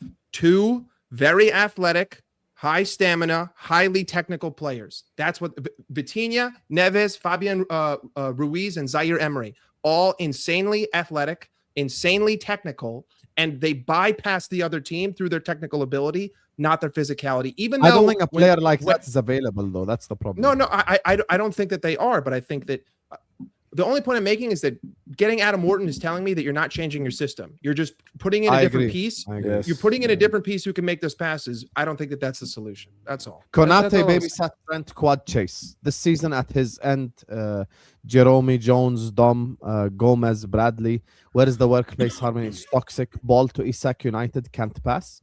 Gravenberg replaced him. We conceded. And then he follows it up. This is Jamie. This is on to you to respond. Instead of focusing on Konate bad, my worry is the midfield. Our centre back need to babysit, defend, create chances. Van Dijk playing like a quarterback and score. Madness. No, man, I love Mr. Sinclair, so I won't have anything bad said against him. And I'll leave it as that. I'm a politician now. Mr. Sinclair, I agree with your take. I agree with you. I like Mr. Sinclair. Mr. Sinclair's an OG, man. I love him. So, yeah, I've got nothing bad to say against him. Big up. The main gap in Sherky and Verts is arrogance. No, the main gap is the manager. I promise you right now, Florian Verts was in the Pep team. All the Premier League fan bases would be praising him and sucking him off just like they do Sherky. It's the same thing. I will say for one thing about Sherky. I think Sherky was taken out of the team for a little bit by Pep because City started losing a lot of their ball in transition. Yeah. So Sherky got taken out of the team, and once Sherky got taken out of the team, they started to dominate the ball a little bit higher up the pitch by having them two wingers, and it stopped them losing the ball in transition. That is the one thing about Matt. You can't do it at the end. Oh my! You can't do it at the end of the stream. It doesn't hit the same. And you're on mute. See, you don't even believe it. You're on mute. You don't even believe it. You're on mute. Yeah, you're on mute. Yeah, You don't even believe it. Because I got green in the top, innit? I just realized. Yeah, it's just, yeah. Big up Gravenberg, man. Big up to all the haters, man. Big up. Big up. Gravenberg. He learns how to pass a football. If you're a possession team, you should be fresh to press. you want to know? That's not the point. The point is we're not good in possession and we're not good out of possession. The problem for me is not slot switching to possession. The problem is we don't know how to play possession and we don't know how to press either. It's both elements. It's just pointless. By the way, if we didn't press this season, but we knew how to play possession football, we'd cook. Go back, watch Atletico Madrid, please. Please go watch Liverpool 3-2 Atletico Madrid. We had 8 big chances in that game. Go watch Atletico Madrid. Who was and the they right back? scored off of one half volley and one big Who chance. was the right back? Frimpong. Runner with Salah. Yeah. And then what did he do the game after? You know what he did the game after? He dropped Isak and he dropped Frimpong, both. Yeah, I know. It was also Exactly. a midfielder that we People wonder why these players play like shit this season. Do we have Curtis in Mike, midfield? right pressing can be taught. It's not a talent. I agree, because obviously Callum earlier on, even though he's racist, I'll bring up his point. He brought up Coutinho and other players, who weren't really pressers, but Klopp taught them. You can't. I say agree. that. Guys. Everyone knows I'm joking. Callum's not racist, you know? Yes, sometimes he called me Osama, but it's just in good fun. My point is, I'm just joking, guys. He doesn't call me Osama. The thing is with this conversation is, I get it, and I think the truth might be a little bit in the middle. Maybe. Pep Linders, the press solution. Here we go, fellas. Please, not Pep Linders. I think we'd be better with Pep this season. We have to just let. No, it's so funny. We don't press yet, and we used to get annoyed when we used to hear things like intensity and training is our transfer. Do you remember that? We actually would have been better. We did a whole book club on it. I think that's one of my funnest times. I will say one thing. I reckon we'd be fitter with Pep in charge and slot. Yeah, oh hell yeah, man. Oh man. There's no fitness in this team. all them 20 minutes treadmills and training, you know, just running around all day, you know. Intensity is our identity. Oh god. Big up Osam in the panel. Big up Asim #BNR Ultra. Big up to you, promo. Big up, man. That is in the description. Make sure guys go and subscribe. Big up to Maru says, Hussam, we need you on BNR soon. Join Asim and the lads. Habibi, tell Asim to not ask me 10 minutes before the show, and I'll be there. Adi, inshallah. He gets me last time. He texts me, I can't deny. We're going to be live in 10 minutes. That I can't deny. That I can't deny. Inshallah.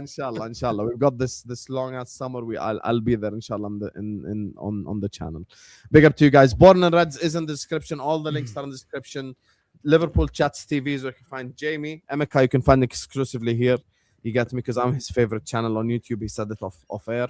Fozzy TV is where you can find Fozzy. K-Mac channel is where you can find K-Mac. Okay. Mike Das LFC. You get me? It's Monday and Liverpool are still crap.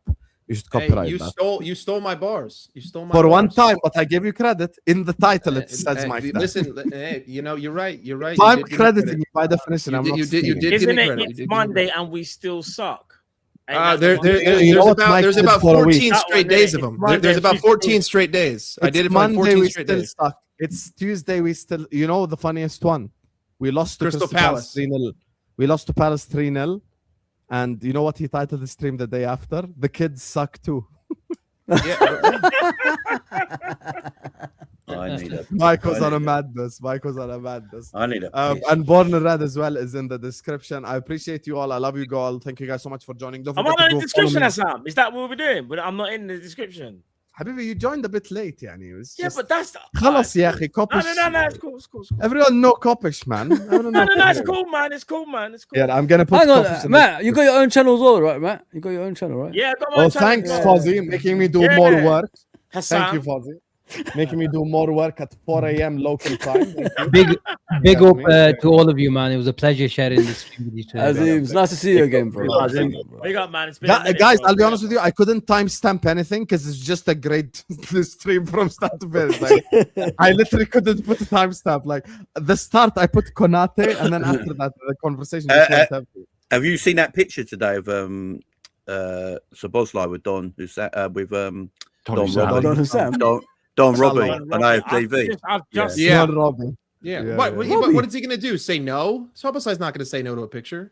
Yeah, he can take it. And everyone knows celebrity. Robbie anyway. So. He's a celebrity. Like, he's got to say yes. Ask him, add me, mate. My name's in. My details are in private there. All right, but big up. On Twitter, you mean? No, just on here now. Like, just on the private chat. Anyway, big up, guys. And peace out, Habibis. Peace out. Love. Big up.